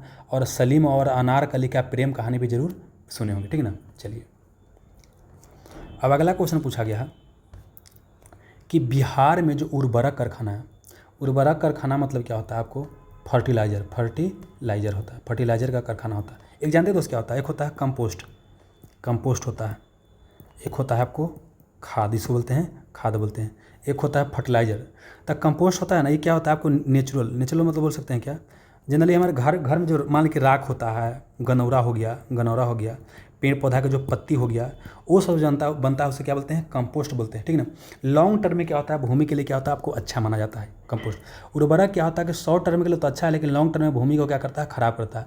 तो हमारे यहाँ बहुत सारा फर्टिलाइज़र का उर्वरक प्रयोग करने से क्या होता है कि जनरली शुरुआती में उपज बढ़ता है। हमारे यहाँ भोजन की कमी था तो कई सारे हमारे फर्टिलाइज़र कंपनी खोला गया। उसी में क्या है कि आपने झारखंड के अपने सिंदरी का नाम सुना होगा, सिंदरी। तो सिंदरी में क्या हुआ था कि आपको उर्वरक कारखाना पहला बार खोला गया था। बिहार की बात करते तो बिहार में क्या हुआ कि बरौनी कहाँ पड़ता है, बेगूसराय में, बेगूसराय में पड़ता है। और यही बेगूसराय में क्या हुआ कि उर्वरक कारखाना आपको खोला गया था। क्लियर हो गया। इसके अलावा क्या है कि बरौनी में क्या है कि हमारे यहाँ तेल शोधा कारखाना भी खोला गया। यहाँ पर क्या है, तेल शोधन करने वाला कारखाना खोला गया था। आपको बोल सकते हैं रूस के सहयोग से ही आपको तेल शोधन कारखाना बोला गया था। तो बरौनी में दो चीज़, एक तो तेल शोधन कारखाना हो गया, एक क्या बोले आपको, फर्टिलाइज़र कंपनी भी बरौनी में आपको था। ठीक है। अच्छा, बेगूसराय की जब हम चर्चा कर रहे थे तो बेगूसराय में जानते हैं, ध्यान रखिएगा कि बेगूसराय में आपको कांवर ताल झील है। क्या है, कांवर ताल झील है। और कांवर ताल झील क्या है कि बिहार का फर्स्ट रामसर साइट है, बिहार का फर्स्ट रामसर साइट है। तब दिमाग में आ रहा होगा कि भाई रामसर साइट क्या होता है। ये बाबू क्या है कि वेटलैंड को बचाने के लिए क्या है, वेटलैंड को बचाने के लिए एक समझौता किया गया है। ठीक ना। उसी को बोलते हैं रामसर साइट। ये रामसर जगह कहाँ पड़ता है आपको, ईरान में, है ना। ये आपको ध्यान रखना है। ऐसे बिहार का प्रथम रामसर साइट, भारत का प्रथम रामसर साइट बोलेगा तो चिल्का झील। क्या होगी आपको, चिल्का झील बोलेगा तो भारत का क्या है, प्रथम रामसर साइट है। लेकिन आपको बोलेगा बिहार का तो बिहार कौन हो जाएगा, वो कांवर ताल झील हो जाएगा। आप प्लस कांवर ताल झील के बारे में क्या है कि एशिया का सबसे बड़ा क्या है, ऑक्सबो लेक है। इसी को बोलते हैं आपको गोखुर झील। क्या बोलते हैं, एशिया का सबसे बड़ा क्या है, ऑक्सबो लेक या गोखुर झील है। ये क्वेश्चन आपको पूछेगा, ध्यान रखिएगा। डालमिया नगर की बात करते हैं तो रोहतास में पड़ता है, रोहतास डिस्ट्रिक्ट में, रोहतास में। और डालमिया नगर किसके लिए प्रसिद्ध पूछता है तो किसके लिए आपको, सीमेंट के लिए। किसके लिए आपको, सीमेंट, है ना। डालमिया नगर सीमेंट आपने सुना होगा, ये उसके लिए प्रसिद्ध है। इतना आपको पता होना चाहिए था। चलिए आगे बढ़ा जाए। अच्छा, आप चाहे जानते हैं दोस्तों कुछ और, अगर आप चाहे तो याद कर सकते हैं। जैसे उर्वरक कारखाना बता रहे थे, जानते हैं क्या, आपने सुना होगा मोकामा का नाम सुना होगा, मोकामा का क्या सुना होगा, मोकामा का नाम सुना होगा, मोकामा का। और आपने मुजफ्फरपुर का नाम सुना होगा, और एक आपने नाम सुना होगा, क्या नाम है, सहरसा के बगल में पड़ता है मधेपुरा। क्या आपको मधेपुरा? तो मधेपुरा में क्या होता है ना कि यहाँ पर लोकोमोटिव मतलब रेल इंजन क्या बनता है, आपको रेल इंजन का कारखाना है। क्या आपको रेल इंजन का कारखाना है? ये क्वेश्चन जानते हैं, पूछा गया इसलिए आपको बता रहे हैं। और एक आपका मोकामा और बोल सकते हैं मुजफ्फरपुर, दोनों जगह क्या है, तो यहाँ आपको बैगन कारखाना है। रेलवे का ही क्या है, बैगन बनता है ना, तो यहाँ पर ये कारखाना। अब जानते हैं इसका कई बार क्या है कि नाम भी पूछ देता है, उस कारखाना का नाम क्या है। तो बेसिकली देखिए ऐसा कीजिएगा ना कि जो बैगन रहेगा ना, कोई देखिए बैगन कुछ हो रहा है, बैगन ही बैगन की बात नहीं कर रहे हैं, कौची पसंद आता है बैगन, ये बैगन सब्जी होता है। यहाँ बैगन मतलब क्या होता है कि जो बोगी बनता है ना, उसी के बारे में बोलते हैं। तो एक मोकामा में भी है, एक यूनिट का है आपको मुजफ्फरपुर में, लेकिन मोकामा वाला ज़्यादा पूछता है, तो इसको आप ध्यान रख सकते हैं। क्लियर है? तो इतना आपको कम से कम पता होना चाहिए था। अब ये अगला जो क्वेश्चन पूछा गया है कि विश्व प्रेस दिवस, क्या बोले कि आपको विश्व प्रेस दिवस कब मनाया जाता है। तो देखिए दोस्त क्या होता है कि विश्व प्रेस दिवस आपको 3 मई को मनाया जाता है, कि 3 मई को मनाया जाता है। और बेसिकली क्या है ना कि 1993 में क्या है कि आपको संयुक्त राष्ट्र द्वारा निर्णय लिया गया था कि हम यहाँ पर आपको प्रेस दिवस मनाएंगे। बेसिकली क्या है कि प्रेस की आज़ादी के बारे में यहाँ पर चर्चा किया जाता है, तो ये हो गया विश्व प्रेस दिवस, यही आंसर हो जाएगा। अब जानते हैं इसमें जितना दिया गया ना, सब के बारे में कुछ ना कुछ क्वेश्चन क्या करता है, पूछता है। ठीक है, तो पहले प्रेस के बारे में चर्चा करते हैं। देखिए हमारे यहाँ भी प्रेस है, तो प्रेस की आज़ादी के बारे में पूछता है कि प्रेस की जो स्वतंत्रता है इसकी चर्चा किस अनुच्छेद में किया गया था। अनुच्छेद 19 में किया गया है। अगर पूछा गया जब तो 19 के ए का 1 में पूछा गया, 19 का ए का 1 में, लेकिन ऐसे अनुच्छेद 19 याद कीजिएगा। ठीक है, अच्छा अब देखिए प्रेस के स्वतंत्रता जो दिया गया है, हालांकि कुछ शर्त के आधार पर उसके ऊपर बोल सकते हैं कि लिमिट भी लगाया जा सकता है। ऐसा नहीं कि अनलिमिटेड नहीं है। जैसे एग्जाम्पल के लिए ऐसा कुछ रिपोर्टिंग करने से देश की सुरक्षा खतरा पड़ जाता है, जाति धर्म के नाम पर लड़ाई हो जाता है, तो आपकी स्वतंत्रता को बाधित किया जा सकता है या कम किया जा सकता है ना। अच्छा यही प्रेस की स्वतंत्रता अनुच्छेद 19 जो है, इसी के तहत बोल सकते हैं क्या है, 19 के तहत क्या है, आपको जो हम लोग जो बोलते हैं अभिव्यक्ति की आज़ादी है। जैसे अभी कुणाल कमरा या जो भी कॉमेडियन वगैरह सुनते हैं, बोल देते हैं कि भाई प्रेस क्या बोलता है कि हमको बोलने की आज़ादी है, तो इसी अनुच्छेद का प्रयोग करके उनके द्वारा बोला जाता है। इतना आप ध्यान रखिएगा। अब जानते हैं दोस्त क्या है, 8 मई की अगर हम बात करते हैं तो 8 मई को भी मनाया जाता है। अच्छा ये पहले 1 मई की बात करते हैं तो यहाँ पर क्या होता है, इंटरनेशनल वर्कर डे, मतलब इसको मजदूर दिवस क्या मनाते हैं, आपको मजदूर दिवस मनाते हैं। अच्छा याद कीजिए, पिछला लेसन में बताया गया था 1 अप्रैल, तो 1 अप्रैल को क्या मनाते हैं, तो 1 अप्रैल को मनाते हैं क्या आपको, एक तो उत्कल दिवस मनाते हैं, इसी को बोलते हैं उड़ीसा दिवस बोलते हैं, और है ना, एक और क्या मूर्ख दिवस, एक और क्या मनाते हैं आपको, मूर्ख दिवस मनाया जाता है इसी तारीख को। ठीक है, और 1 मई को क्या बोले आपको, मजदूर दिवस मनाया जाता है। अब 8 मई को क्या मनाया जाता है, तो 8 मई क्या होता है कि देखिए वर्ल्ड रेड क्रॉस डे मनाया जाता है। एक रेड क्रॉस क्या था, एक सोसाइटी था, ठीक है ना, वो बेसिकली क्या है, एक व्यक्ति थे जिनका नाम था हेनरी ड्यूटन। क्या नाम था आपके, हेनरी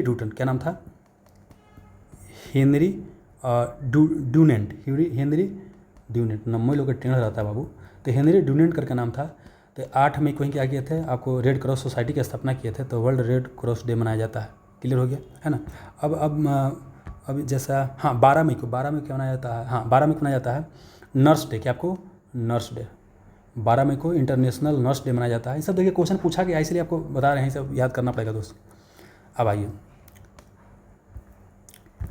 अच्छा जानते हैं यहाँ पर जो बता रहे थे दोस्त, यहाँ पर इसको नाम याद ही कर लीजिए। यहाँ पर जो बताए थे ना कि मोकामा में क्या, आप जानते हैं उसका पूरा नाम क्या है, याद आ गया। पूरा नाम क्या है, भारत बैगन एंड इंजीनियरिंग कंपनी लिमिटेड। याद कर लीजिए, क्या बोले कि भारत मोकामा में क्या है, भारत बैगन एवं इंजीनियरिंग कंपनी लिमिटेड मोकामा में पड़ता है। आगे बढ़ा जाए, अब पूछा गया है कि मोहनजोदाड़ो जो है किस नदी के किनारे बसा हुआ है। देखिए ये आपको भारत हो गया, तो ये जो पाकिस्तान के इलाका हो गया, जो यूपी वाला इलाका बढ़ते हुए सब जो हो गया, ये सब जम्मू कश्मीर होते हुए, ये क्या है आपको सिंधु घाटी सभ्यता का स्थल है। समझाते हैं क्या, देखिए दुनिया में क्या हुआ, सभ्यता का जो विकास होता है, कहा जाता है ना कि अफ्रीका जो है, अफ्रीका से मानव को उद्गम बोलेगा, मानव का बोलेगा उद्गम, तो मानव का उद्गम कहाँ से हुआ है, आपको अफ्रीका से हुआ था। लेकिन मानव सभ्यता का विकास कहाँ से हुआ, मानव सभ्यता का विकास बोलेगा तो ये कहाँ से हुआ आपको? एशिया से, एशिया से हुआ। अब इसके अलावा क्या हुआ, कई जगह सभ्यता का विकास होता, पूछता कौन नदी घाटी के कारण सभ्यता का विकास हुआ। तो एक बार सुन लीजिए, पहले पूछेगा मिस्र की सभ्यता, क्या बोलेगा आपको? मिस्र की सभ्यता। ये बेसिकली क्या अफ्रीका में पड़ता है? मिस्र की सभ्यता, मिस्र की सभ्यता। तो मिस्र की सभ्यता का विकास हुआ है नील नदी के किनारे, नील नदी के किनारे। कई बार ये भी क्वेश्चन पूछा गया कि नील नदी का देन किसे बोलते हैं? मिस्र को कहा जाता है। और उसके बाद बात करते हैं भारत। भारत में क्या हुआ कि सिंधु घाटी, भारत में क्या हुआ आपको? सिंधु घाटी, भारत में क्या हुआ आपको? सिंधु घाटी, सिंधु घाटी सभ्यता। तो भारत में सिंधु घाटी जो सभ्यता का विकास हुआ, एक क्या हुआ आपको? सिंधु नदी किनारे, सिंधु नदी किनारे, मुख्य रूप से सिंधु नदी किनारे हुआ और सिंधु के सहायक नदियों के किनारे हो गया। और उसके बाद बात करते हैं चीन की सभ्यता, क्या बोले आपको? चीन की सभ्यता बोलेगा, चीन की सभ्यता बोलेगा। तो ये क्या आपको? होंगहो, क्या बोले आपको? होंगहो। यही होंगहो नदी को चीन का शोक कहा जाता है, ध्यान रखिएगा, ठीक ना। इसको पीला नदी भी कहा जाता है। और एक हो गया क्या? मेसोपोटामिया, क्या बोले आपको? मेसोपोटामिया की सभ्यता की बात करता है, मेसोपोटामिया की सभ्यता की बात करता है। तो मेसोपोटामिया के सभ्यता के विकास हुआ है, तो ये कहाँ हुआ है? तो ये हुआ आपको दजला फरात, क्या बोले आपको? दजला और फरात नदी के किनारे हुआ है। इसको अब इतना ध्यान रखिएगा, ठीक है। अब देखिए क्या है कि सिंधु घाटी सभ्यता में क्या है कि प्रमुख जानते हैं। आजकल पूछता है कौन सिंधु घाटी सभ्यता का स्थल है, कौन आपको नहीं है। तो यहाँ पर बेसिकली क्या है, एक बार जल्दी से इसको देखिए। ये क्या बोले आपको? लोथल गुजरात में पड़ता है, रंगपुर गुजरात में पड़ता है। तो लोथल हो गया गुजरात। अच्छा, लोथल के बारे में क्वेश्चन पूछता है कि लोथल क्या है? बेसिकली बंदरगाह था। कि लोथल क्या था आपको? बंदरगाह नगर था, ठीक ना। यहाँ चावल का अवशेष मिला है, घोड़ा का भी यहाँ पर अवशेष मिला है, ठीक ना, ध्यान रखिएगा। फिर यहाँ पर बोले क्या आपको? देखिए यहाँ पर क्या हो गया? सुरकोटदा हो गया, सुरकोटदा हो गया, धौलावीरा हो गया, देसलपुर हो गया। ये सब याद करना पड़ा है, सब सिंधु घाटी सभ्यता स्थल है। चंदहुदड़ो की बात करते हैं, ये देखिए क्या है? मोहनजोदड़ो है। ये क्या आपको? हड़प्पा है। देखिए सिंधु घाटी सभ्यता का पहला स्थल हड़प्पा खोजा गया था, इसलिए सिंधु घाटी सभ्यता को हड़प्पा सभ्यता भी कहा जाता है। और हड़प्पा मोहनजोदड़ो क्या है? पूरा का बोल सकते हैं मेन सेंटर था। इसलिए क्या है कि सिंधु घाटी सभ्यता में हड़प्पा और मोहनजोदड़ो को विस्तृत साम्राज्य की जुड़वा राजधानी कहा जाता है, ठीक है। अच्छा, एक और चीज़, सिंधु घाटी सभ्यता को जानते हैं भारत का प्रथम नगरीकरण बोलते हैं, भारत का प्रथम नगरीकरण बोलेगा, तो इसी बोलते हैं। अब भारत का सेकंड नगरीकरण बोलेगा तो जो आपका महाजनपद काल था ना, महाजनपद काल था, जिसमें मगध साम्राज्य का उत्कर्ष हुआ था, 600 ईसा पूर्व हुआ था, इसको बोलते हैं सेकंड अर्बनाइजेशन बोलते हैं। भारत का प्रथम नगरीकरण क्या हो गया? सिंधु घाटी सभ्यता को बोलते हैं, ठीक है। अब आगे देखिए, मोहनजोदड़ो हो गया, जम्मू कश्मीर में देखिए मांदा हो गया, ठीक है ना, रोपड़ हो गया, है ना, कालीबंगन हो गया, आलमगीरपुर हो गया, राखीगढ़ी हो गया, है ना। ये सब आपको याद करना है। ये प्रमुख आपको शहर है जो सिंधु घाटी सभ्यता के दौरान था, ये आपको याद करना पड़ेगा, ठीक है। चलिए, तो यहाँ मोहनजोदड़ो बोलता है कि मोहनजोदड़ो जो है कौन नदी किनारे था? ये मोहनजोदड़ो। तो ये मोहनजोदड़ो की बात करते हैं, ठीक है ना। तो ये क्या था आपको? सिंधु नदी किनारे। हड़प्पा जो है, हड़प्पा क्या था आपको? रावी नदी किनारे, ठीक है ना। भुलाइएगा तो याद ऐसे कर लीजिएगा, मौसी एक हरा, हरा, मौसी हरा, मतलब मोहनजोदड़ो क्या हो गया आपको? या सिम कैसा होता है? सिम नहीं होता, सिम जो सिम का सब्जी बनता है, एक सिम होता है मोबाइल में यूज होता है, एक सिम जो होता है उसको सेम बोलते हैं। तो सिम का इस्तेमाल क्या होता है आपको? सब्जी बनाने में होता है। तो सिम जनरली हरा होता है, ऐसे याद कर लीजिएगा। तो क्या बोले कि माँ से क्या हो गया? मोहनजोदड़ो, और सा से क्या हो गया आपको? सिंधु घाटी, सॉरी सिंधु नदी। और रावी क्या हो गया आपको? रावी नदी के किनारे कौन हो गया आपको? हड़प्पा हो गया। तो इतना आपको याद करना था दोस्त। अब यहाँ पाइए क्वेश्चन क्या था, देख लेते हैं। तो यहाँ देखिए कुछ और आपको दिखाई देगा, ध्यान से देखिएगा। एक और क्वेश्चन पूछेगा कि सिंधु घाटी जो सभ्यता था ना, उसका बोल सकते हैं कि आकृति कैसा था? लगभग लग रहा है कि त्रिभुजाकार है, लगभग लग रहा है कि ये देखिए यहाँ आया त्रिभुजाकार है। तो इसका आकृति लगभग कैसा था आपको? त्रिभुजाकार था। अब देखिए वर्तमान में इसका मैक्सिमम जो स्थल पड़ता है, कहाँ पड़ता है आपको? पाकिस्तान में पड़ता है। और देखिए इसका सबसे जो पश्चिम हिस्सा कौन था? सुतकोंगडर था। सबसे उत्तरी में कौन था आपको? मांदा जम्मू कश्मीर पड़ता है, ठीक ना। और दायमाबाद क्या हो गया सबसे? आपको देखिए ऐसे पढ़े होंगे आप लोग, नॉर्थ, साउथ, ईस्ट, वेस्ट। ऊपर में नॉर्थ होता है, नीचे में साउथ, उत्तर हो गया, नीचे हो गया दक्षिण, इधर पूरब हो गया, इधर हो गया आपको पश्चिम हो गया। तो उत्तर में कौन सबसे हो गया? मांदा हो गया। और दक्षिण में कौन हो गया आपको? दायमाबाद हो गया जो महाराष्ट्र में पड़ता है। और पश्चिम में कौन हो गया? सुतकोंगडोर हो गया। अब पूर्व में कौन हो गया? आलमगीरपुर। तो आलमगीरपुर पड़ता है यूपी में, कहाँ पर? यूपी में। और सुतकोंगडोर कहाँ पड़ता है? बलूचिस्तान में। कहाँ पड़ता है? बलूचिस्तान में। और एक और ध्यान रखिएगा, अभी एक जाफर एक्सप्रेस था जिसको बलूचिस्तान लिबरेशन आर्मी ने क्या किया था? पाकिस्तान का जाफर एक्सप्रेस था, ट्रेन इसको क्या किया था? अपहरण कर लिया था। ये क्वेश्चन आपको पूछा जा सकता है, क्लियर हो गया। अब जानते हैं दोस्त क्या है? एक क्वेश्चन पूछता है कि आज़ादी के बाद सबसे ज़्यादा जो सिंधु घाटी सभ्यता का स्थल जो खोजा गया भारत में, कहाँ खोजा गया? तो वो कहाँ खोजा गया? यहाँ पर कहाँ? लोथल में। कहाँ आपको? लोथल में। देखिए लोथल हो गया, धौलावीर हो गया, सुतकोंगडोर हो गया, रंगपुर हो गया, रोजडी हो गया, भगतराव हो गया, है ना, देसलपुर हो गया, बालाकोट हो गया, आमरी हो गया, मोहनजोदड़ो हो गया, मेहरगढ़ हो गया। कृषि का कहा जाता है कि प्रथम साह जो है कहाँ से, यहीं से प्राप्त हुआ था, मेहरगढ़ से बोला जाता है, ठीक ना। और बस ये हड़प्पा हो गया, बनवाली हो गया, बनवाली, राखीगढ़ी हो गया, राखीगढ़ी हरियाणा में पड़ता है, रोपड़ पंजाब में पड़ता है, आलमगीर यूपी में पड़ता है, कालीबंगा राजस्थान में पड़ता है। ये कालीबंगा से क्या है कि जूता हुआ खेत का अवशेष मिला है, ये सब क्वेश्चन आपको पूछता है, ठीक ना। तो ये बोलिए मोहनजोदड़ो किस नदी के तट पर है, तो क्या हो जाएगा, मौसी हो गया, सीम हरा है, सीम हरा है, याद कर लीजिएगा। तो मोहनजोदड़ो क्या हो गया आपको, सिंधु, तो क्या हो जाएगा, सिंधु हो जाएगा। अच्छा, एक और क्वेश्चन बताया कि मोहनजोदड़ो का अर्थ क्या होता है, तो होता है मृतकों का टीला, मृतकों का टीला इसका क्या होता है आपको अर्थ होता है, इसको आप ध्यान रखिएगा। अब बढ़िए दोस्त आगे, सिंधु घाटी सभ्यता में जोता हुआ खेत का सास कहाँ से मिला था, अभी कुछ देर पहले क्या बोले कि जोता हुआ कहाँ से मिला है, तो देखिए कालीबंगा से। कहाँ से मिला आपको, जोता हुआ कहाँ मिला आपको, कालीबंगा से आपको मिला हुआ जोता हुआ खेत का, ठीक है ना। चलिए, बिहार में पूछता है कि न्यूनतम जो लिंगानुपात, क्या बोलता है, बिहार में जो न्यूनतम लिंगानुपात आपको कहाँ है।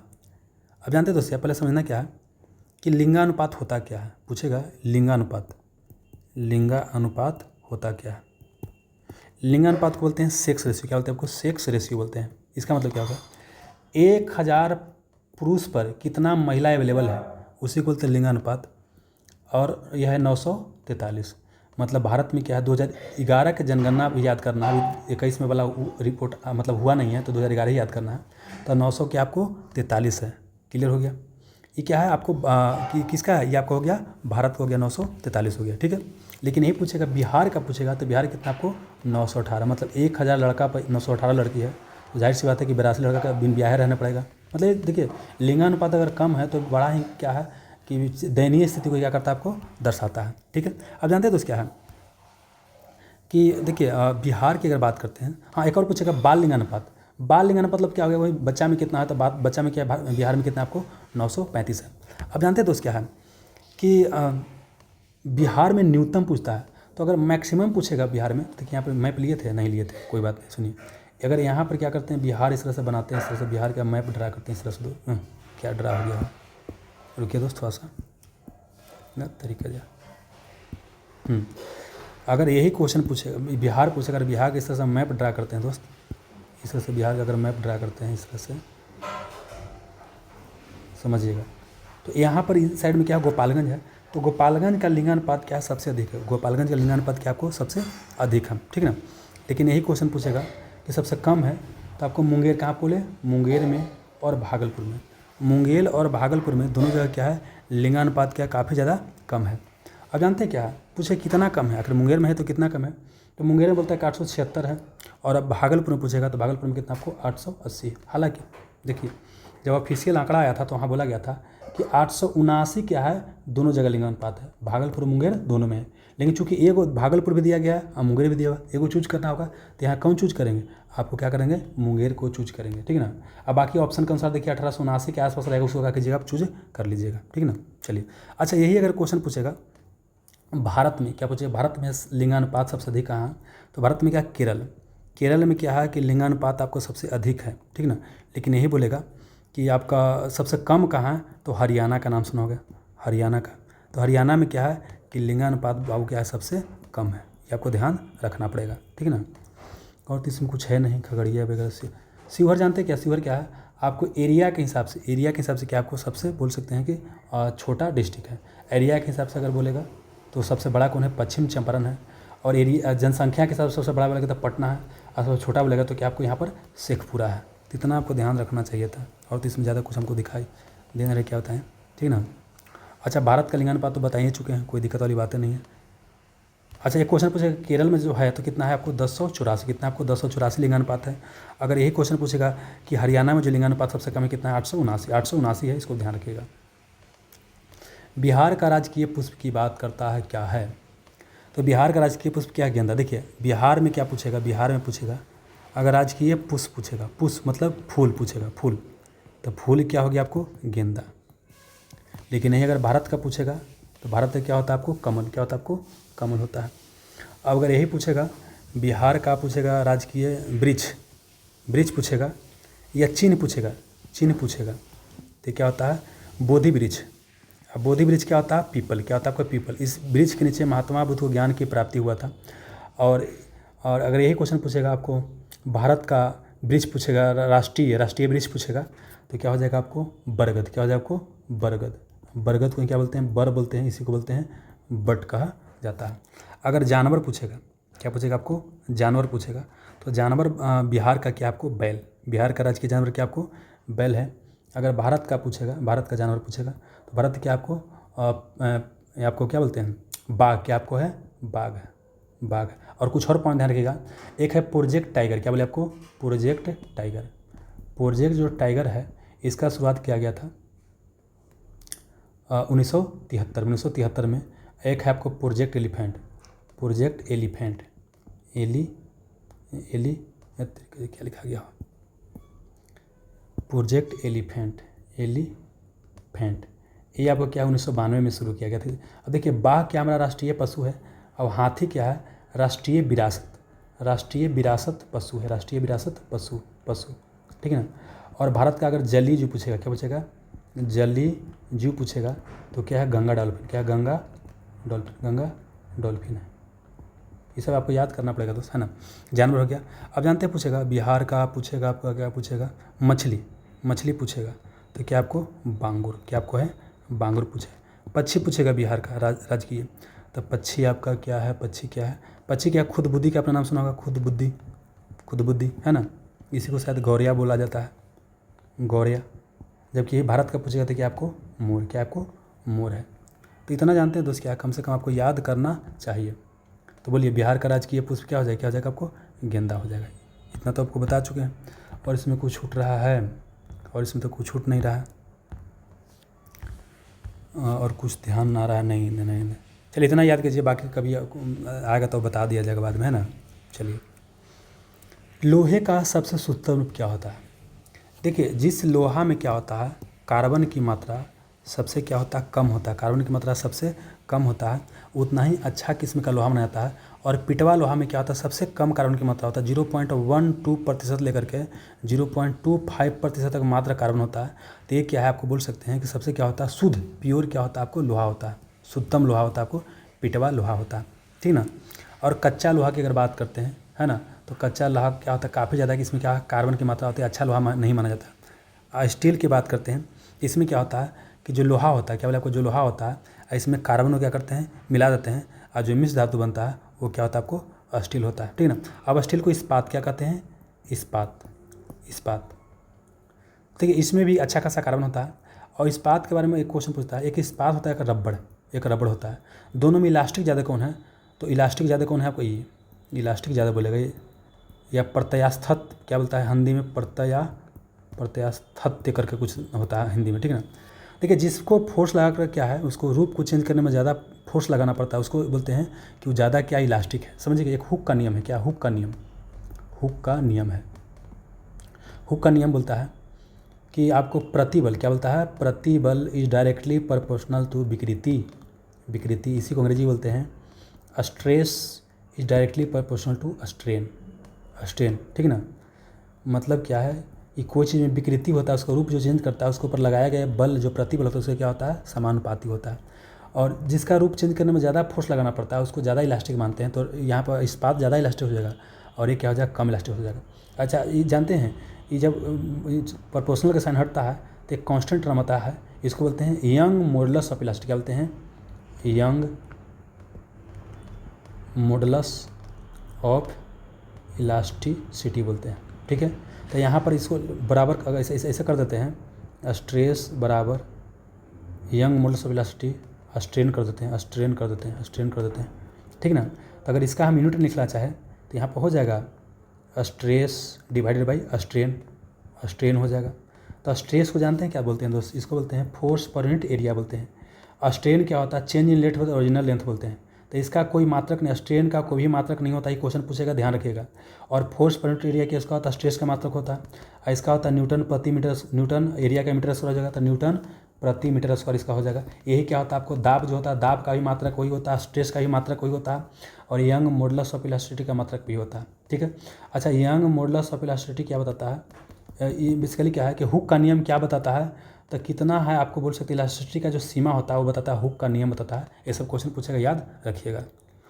चलिए अब क्वेश्चन पूछा गया है कि विम्बलडन जो टेनिस टूर्नामेंट है ये किस कोर्ट पर खेला जाता है? जानते हैं दोस्त क्या होता है? आपने सानिया मिर्ज़ा का नाम सुना होगा, सानिया मिर्ज़ा का नाम सुना होगा, है ना। एक है एक क्या है, पीवी सिंधु, पीवी सिंधु है, पीवी सिंधु। तो पीवी सिंधु क्या है, ये बैडमिंटन खेलती है, क्या खेलती है? बैडमिंटन खेलती है। जबकि सानिया मिर्ज़ा क्या आपको टेनिस, ये क्या करते हैं? टेनिस। आपने रोहन बोपन्ना का नाम सुना होगा, रोहन बोपन्ना, ये भी सब क्वेश्चन पूछ सकता है, रोहन बोपन्ना, है ना। ये सब क्या है? टेनिस खेलते हैं। इसके अलावा कुछ और खिलाड़ी के, रोजर फेडर, क्या आपको रोजर फेडर का नाम सुना होगा, फेडर का नाम सुना होगा। राफेल नडाल का नाम सुना होगा, राफेल नडाल का नाम सुना होगा। सरेना विलियम्स का नाम सुना होगा, सरेना विलियम्स। एक है सुनीता विलियम्स, ये क्या है? सुनीता विलियम्स, सुनीता विलियम्स जो कि अंतरिक्ष यात्री हैं। ये सुनीता विलियम्स क्या है आपको? अंतरिक्ष यात्री हैं, जो बहुत लंबा 9 महीना के आसपास अंतरिक्ष से आई है। तो यहाँ पे ये सब Roger Federer, Rafael Nadal, Serena Williams, ये सब क्या है? टेनिस खेलती है।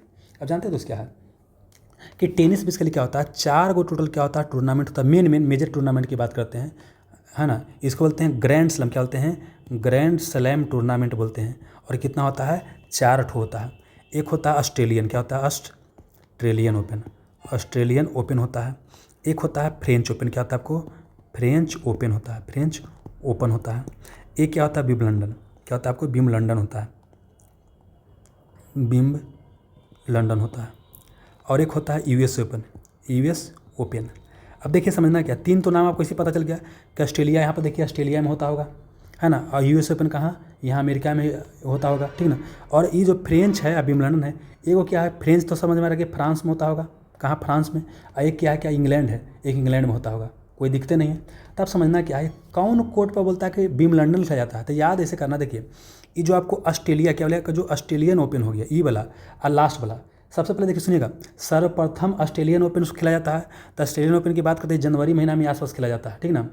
इसके बाद अगर बात कीजिएगा तो कहाँ होता है? फ्रेंच का। एकदम बिल्कुल ऐसे चलना कि पहले ई होगा, उसके बाद क्या होगा? जनवरी में ई होगा, जनवरी में ही हो गया, जून में ही होगा, जून में ही होगा, है ना। फ्रेंच ओपन हो जाएगा मई जून के आसपास हो जाएगा। और फिर जून के ही आसपास क्या हो जाएगा आपको? ये हो जाएगा आपको विंबलडन हो जाएगा। और फिर क्या हो जाएगा? यूएस ओपन हो जाएगा। तो बिल्कुल यहाँ से यहाँ आना है। अब ये जो ऑस्ट्रेलियन ओपन की बात करते हैं और जो यूएस ओपन की बात करते हैं, मतलब ऑस्ट्रेलियन की बात करते हैं और यूएस ओपन की बात करते हैं, यूएस ओपन की बात करते हैं, ये दोनों क्या होता है? हार्ड कोर्ट पर खेला जाता है। किस पर खेला जाता है आपको? हार्ड कोर्ट पर खेला जाता है। अरे जो टेनिस के खेल का मैदान होता है उसको कोर्ट कहते हैं, तो दोनों हार्ड कोर्ट पर खेला जाता है। ये क्वेश्चन आपको पूछेगा, ठीक है। अच्छा अब बात रहा कि फ्रेंच एक क्या होता है आपको? क्या होता है? क्ले, क्या बोले आपको? क्ले कोर्ट पर खेला जाता है। क्या? क्ले कोर्ट पर खेला जाता है। अब विंबलडन क्या होता है? ये घास कोर्ट पर खेला जाता है। घास कोर्ट पर क्या होता है? खेला जाता है, कोई दिक्कत नहीं, है ना। तब जानते हैं क्या, इसको भूलिएगा तो याद कैसे करना है। ऑस्ट्रेलिया यूएसए दोनों क्या है? शुरू वाला लास्ट वाला, शुरू वाला और लास्ट वाला। एक इस पर होता है, देखिए ऑस्ट्रेलिया भी ऐसा शुरू हो रहा है और अमेरिका भी ऐसा शुरू हो रहा है, तो दोनों क्या होगा आपको? हार्ड, क्या है? हार्ड है। ऐसे भी जानते हैं डोनाल्ड ट्रंप एकदम हार्ड व्यक्ति हैं, ये हो गया। अब आते हैं विंबलडन, हाँ फ्रेंच, पहले फ्रेंच आते हैं। तो फ्रेंच क्या बोले? फ्रेंच जो होता है क्ले कोर्ट पर, और ये क्या विंबलडन क्या होता है? घास पर खेला जाता है। तब इसको याद नहीं बोलते के बीघा तोरा जमीन है, हो के बीघा जमीन है, घ से घा हो गया, के बीघा तोरा जमीन है, के बीघा जमीन है, के बीघा। आज जमीन पर क्या होता है? घास लगा होता है, तब बीघा से याद कर लीजिए, ये वाला याद कर लीजिए। एगो बच गया फ्रेंच, तो क्ले कोर्ट याद कर लीजिए। फ्रेंच क्या हो गया, है ना। या बोलते हैं फाँक रहे हैं, नहीं कोई चीज़ फाँकते हैं, तो फ्रेंच आप क्ले याद कर लीजिए, है ना। जैसे याद हो वैसे क्या कीजिए आप याद कर लीजिए। तो बोलिए विंबलडन कहाँ होगा? तो विंबलडन क्या बोले? के बीघा ज़मीन है हो, तो बीघा ज़मीन पर क्या होता है? घास होता है, तो क्या हो जाएगा? ग्रास कोर्ट पर आपको खेला जाएगा विंबलडन। तो इसको ऐसे याद कर सकते हैं आप, ठीक ना। चलिए, सुंग वंश की राजधानी आपको कहाँ था? क्या बोलता है कि सुंग वंश की राजधानी आपको कहाँ था? देखिए एक बाबू क्या है कि जो यहाँ से यहाँ देखिए 16 महाजनपद क्या था भारत में बाबू? ये बोल सकते हैं कि ईसा के 600 बीसी के पहले, ईसा के 600 साल पहले की बात है, भारत में क्या होगा? 16 महाजनपद का उदय हुआ। इसका जो वर्णन है बौद्ध ग्रंथ आपको एक अंगुत्तर निकाय है, इसमें इसका वर्णन है। उसी में से यहाँ से मगध है। मगध क्या होता है? पावरफुल होता है और सारे महाजनपद क्या करता है? कब्जा कर लेता है, ठीक है। अब मगध साम्राज्य का उत्कर्ष होता है तो कब होता है? 600 बीसी के आसपास होता है। इसी को बोलते हैं सेकेंड अर्बनाइजेशन कहा जाता है, ये क्लियर रखिए। अब मगध पर जो शासक आया उसका एक ट्रिक है क्या? हसीन मौसी, क्या बोले? हसीन मौसी, हसीन मौसी के। तो ह से सर्वप्रथम कौन आएगा? हर्यकवंश। ये क्वेश्चन पूछेगा, हर्यकवंश आएगा। सी से कौन आएगा? शिशुनाग। क्या बनाएगा आपको? शिशु नाग वंश आ जाएगा। और न से कौन आ जाएगा आपको? नंद वंश। और नंद वंश को हराया कौन आएगा? मौर्य वंश। कौन है आपको? मौर्य वंश आएगा। और मौर्य वंश के बाद कौन आएगा आपको? शुंग वंश। कौन है आपको? शुंग वंश आएगा, शुंग वंश। और फिर आपको कौन आएगा? कर्ण वंश, कर्ण वंश। ये आपको याद करना, हसीन मौसी के ब्याह है, याद कर लीजिए एकदम, इसी हसीन मौसी के ब्याह है। तो समझना क्या है कि जो नंद वंश है ना, नंद वंश, तो नंद वंश का तो मौर्य वंश है। अब मौर्य वंश के अंतिम शासक था, है ना, मौर्य वंश का जो अंतिम शासक, इसकी हत्या कर दिया गया किसके द्वारा? पुष्यमित्र। क्या बोले आपको नाम है? पुष्यमित्र शुंग, पुष्यमित्र शुंग द्वारा। और ये क्या करता है? शुंग वंश की स्थापना करता है। अब पुष्यमित्र शुंग बोल सकते हैं क्या था आपको? ब्राह्मण। क्या था आपको? ब्राह्मण जाति का। इसके समय बोला जाता है कि ब्राह्मण धर्म का फिर से क्या हुआ आपको? बोलबाला हुआ। तो शुरुआती में इसका राजधानी कहाँ था? पाटलिपुत्र। शुरुआती में देखिए मगध का राजधानी तो राजगीर था, राजगीर या राजगिरी ही बोलिएगा। बाद में क्या आया आपको? उदयन द्वारा पाटलिपुत्र लाया गया। तो पाटलिपुत्रा ही क्या था? राजधानी बनकर रहा। तो जो पुष्यमित्र शुंग था उसके समय क्या पाटलिपुत्रा रहा, लेकिन बाद में क्या हो गया? मध्य प्रदेश क्या हो गया आपको? विदिशा में। मध्य प्रदेश कहाँ चला गया? विदिशा में चला गया। तो ये पूछा गया शुंग वंशों की राजधानी कहाँ था? तो यहाँ तो पाटलिपुत्रा है नहीं, तो आंसर क्या हो जाएगा आपको? हो जाएगा विदिशा हो जाएगा। ठीक है। और कब की बात है ये जानते हैं? 185 ईस्वी पूर्व की बात है, जबकि शुंग वंश की स्थापना किया गया था। इतना आपको ध्यान रखना, ठीक ना। और जानते जो पुष्यमित्र शुंग है, इन्हीं का एक आपका बोल सकते हैं कि बेटा था, उसका नाम था अग्निमित्र। क्या था? अग्निमित्र। अग्निमित्र इसका बेटा नाम था। और एक पुस्तक है मालविका, मालविका अग्निमित्र, मालविका अग्निमित्र एक पुस्तक है, ठीक ना। ये कौन लिखा है? कालिदास। इसमें क्या है कि जाहिर सी बात है कि प्रेम कहानी है। मालविका और क्या है? अग्निमित्र क्या है? प्रेम कहानी है। कौन लिखा है? कालिदास लिखा है, ठीक है। कालिदास को बोलते हैं भारत का शेक्सपियर, भारत का शेक्सपियर। शेक्सपियर कहाँ का था? इंग्लैंड का था, जो कि बोल सकते हैं कि अंग्रेजी साहित्य में इसका बहुत बड़ा योगदान है। उसी संस्कृत साहित्य में क्या है? कालिदास का योगदान है। और कालिदास ने और भी पुस्तक लिखा है। एक तो नाम क्या है? अभिज्ञान शकुंतलम। ये बड़ी क्वेश्चन, अभिज्ञान शकुंतलम पूछता है। ऋतु संहार, ऋतु संहार पूछता है। ये सब क्वेश्चन पूछता है किसका? अब कालिदास की रचना है, इसको ध्यान रखिएगा, ठीक ना। तो शुंग वंश का हो गया, विदिशा। कलिंग की बात करते हैं। कलिंग जानते हैं? ये उड़ीसा है, उड़ीसा। तो यहाँ पर क्या था कि कलिंग का शासन चला था। और कलिंग का राजधानी कहाँ था? तोसली। कहाँ था आपको? तोसली। कहाँ था आपको? तोसली था। अब जानते हैं क्या? कलिंग राजा एक था खारवेल। एक क्वेश्चन पूछता है, कलिंग राजा खारवेल की पूछता है। खारवेल क्या है आपको? जैन धर्म को मानता था। और इसके बारे में जानकारी मिलता है आपको किस आपको मतलब जगह से?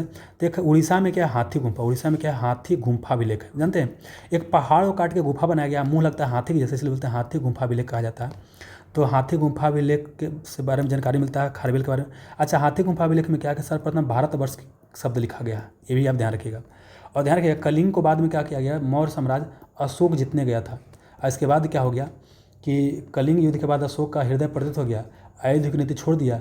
और छोड़े क्या हुआ आपको? धर्म की नीति, या बोल सकते हैं शांति की नीति पर आ गया। तो कलिंग युद्ध बोल सकते हैं कि अशोक के जीवन में निर्णायक पल था। और एक होता है कलिंग पुरस्कार, कलिंग पुरस्कार। तब लगेगा ना कि कलिंग पुरस्कार क्या होगा? शांति से संबंधित होगा, लेकिन ये गलती हो जाएगा। हम भी शुरू में यही बनाए थे कलिंग पुरस्कार। ये बेसिकली क्या है? कलिंग पुरस्कार का संबंध शांति से नहीं है, क्या है? विज्ञान से है। ये क्या है आपको? विज्ञान से है। जानते हैं एक संगठन यूनेस्को है, इसके द्वारा क्या है? कलिंग पुरस्कार आपको प्रदान किया जाता है विज्ञान को बढ़ावा देने के लिए, ध्यान रखिएगा, ठीक है। थानेश्वर की बात करते हैं तो ये हरियाणा में पड़ता है थानेश्वर। थानेश्वर में जानते क्या? क्या आपने पुष्यभूति क्या सुना होगा? पुष्यभूति वंश, पुष्यभूति वंश। तो ये पुष्यभूति वंश की बात करते हैं तो इसका एक बेटा था राज्यवर्धन, एक का नाम था हर्षवर्धन, जो हमारे एग्जाम के लिए काफ़ी महत्वपूर्ण है, हर्षवर्धन, है ना। तो पुष्यभूति वंश को वर्धन वंश भी कहा जाता है। तो इसी में जो हर्षवर्धन था राजधानी कहाँ? थानेश्वर लाया। हालांकि कुछ समय इसका राजधानी कहाँ रहा? कनौज भी रहा। कहाँ रहा? कनौज रहा। तो ये पुष्यभूति वंश का राजधानी कहाँ था आपको? कनौज था।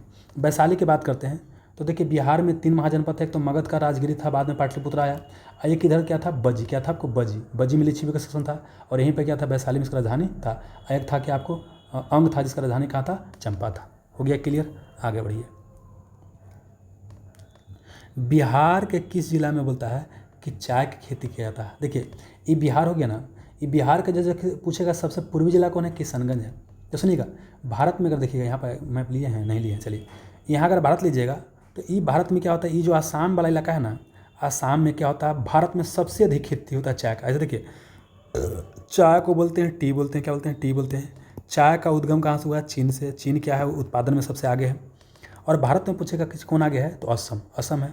और असम एक जगह है डिब्रूगढ़, क्या नाम है? डिब्रूगढ़ नाम है। डिब्रूगढ़ क्या बोलते हैं, टी सिटी, क्या बोलते हैं, टी सिटी कहा जाता है, इसी को बोलते हैं चाय शहर कहा जाता है डिब्रूगढ़ को। अब भारत में सबसे अधिक चाय कहाँ होता है, आसाम में होता है। इसके अलावा यहाँ दार्जिलिंग है, यहाँ पर क्या आपको क्या बोल सकते हैं, यहाँ पर तमिलनाडु में क्या है, नीलगिरी पहाड़ी है, तो नीलगिरी पहाड़ी में भी क्या होता है आपको, यहाँ पर चाय की खेती आपको होता है। चाय जो होता है ना, चाय की बात करते हैं, चाय कौन मिट्टी में होता है, लेटेराइट मिट्टी में क्या होता है, चाय की आपको खेती किया जाता है। चाय के लिए क्या है, पानी चाहिए, लेकिन पानी लगना नहीं चाहिए। जैसे धान में क्या होता है कि पानी लगना चाहिए, सड़ना गलना चाहिए, लेकिन चाय के लिए कि पानी तो पड़ना चाहिए लेकिन पानी लगना नहीं चाहिए। इसलिए क्या होता है कि पहाड़ी ढलान पर, क्या बोले को, पहाड़ी ढलान पर खेती किया जाता है। जैसे बाबू क्या बोले, असम वगैरह हो गया। तो अब क्या यहाँ पर समझिए, ये असम हो गया, तो इसी में आइएगा ना, तो यहाँ बिहार में क्या आपको किशनगंज पड़ेगा। तो किशनगंज की बात करते हैं, तो किशनगंज में क्या होता है, भारत में क्या होता है, चाय की खेती किया जाता है। और भारत में सबसे अधिक बरसात ही बोलेगा तो कहाँ होता है, सॉरी बिहार में सबसे अधिक बरसात बोलेगा तो कहाँ होता है, किशनगंज में होता है। और चाय की खेती बिहार में बोलेगा तो क्या होता है आपको, किशनगंज। यहाँ तो कोई दिक्कत नहीं। पूर्णिया बोलेगा तो पूर्णिया में क्या होता है, जूट का सबसे अधिक खेती होता है। पूर्णिया में क्या होता है, जूट का सबसे अधिक खेती होता है। ये आप ध्यान रखिएगा, ठीक ना। तो ये हो गया बाबू बिहार में किस जिला में, किशनगंज में हो गया। अच्छा जानते हैं, किशनगंज है, एक है किशनगढ़, किशनगढ़, किशनगढ़ शैली पूछता है। ये भी इसके लिए क्या राजस्थान में जगह पड़ता है। तो किशनगढ़ शैली का एक होता जानते हैं, पेंटिंग है, इसका नाम है बनी ठनी, बनी ठनी, बनी ठनी। इसको बनाया निहाल चंद। कौन बनाया आपको, निहाल चंद बनाया। तो निहाल चंद जो पेंटिंग बनाया बनी ठनी, ये कौन शैली में है, किशनगढ़ शैली में है। किशनगढ़ और किशनगंज दोनों अलग है, इसे आपको ध्यान रखिएगा। और पूर्वी चंपारण की बात करते हैं, पहले पश्चिमी चंपारण की बात करते हैं। ये आपको पश्चिमी चंपारण, देखिए पहले पूरा चंपारण क्या था, एक ही था। पूरा चंपारण क्या था, एक ही था। बाद में पश्चिम चंपारण, अब पूर्वी चंपारण में क्या हो गया, अलग हो गया। तो पश्चिम चंपारण क्या हो गया, भारत का बोल सकते हैं, बिहार का बोल सकते हैं, सबसे क्या नॉर्थ ईस्ट में। यहाँ पर जानते हैं एक तो कि सोमेश्वर पहाड़ी, क्या आपको सोमेश्वर की आपको पहाड़ी है, सोमेश्वर की आपको है पहाड़ी है ना। और बिहार का क्या सबसे ऊंचा चोटी। अच्छा देखिए, इसका हाइट पूछता है तो कई जगह 876 देगा, कई जगह 874 देगा, ठीक है ना। अब देखिए पिछले लेसन में 876 बता दिए थे, लेकिन कई जगह 874 मीटर भी देता है। तो जो ऑप्शन रहेगा उस जगह की जगह वो बना लीजिएगा। और ये क्या है, शिवालिक का क्या है आपको विस्तार है। अब पूछे कौन साइड में है, तो इधर उत्तर पूरा। पूछे कौन साइड में है, बिहार के उत्तर और पूरी, उत्तर पश्चिम, सॉरी उत्तर और पश्चिम, उत्तर और पश्चिम साइड में क्या है, सोमेश्वर की पहाड़ी है। यहीं पर क्या है, वाल्मीकि टाइगर रिजर्व, क्या है, वाल्मीकि टाइगर रिजर्व है।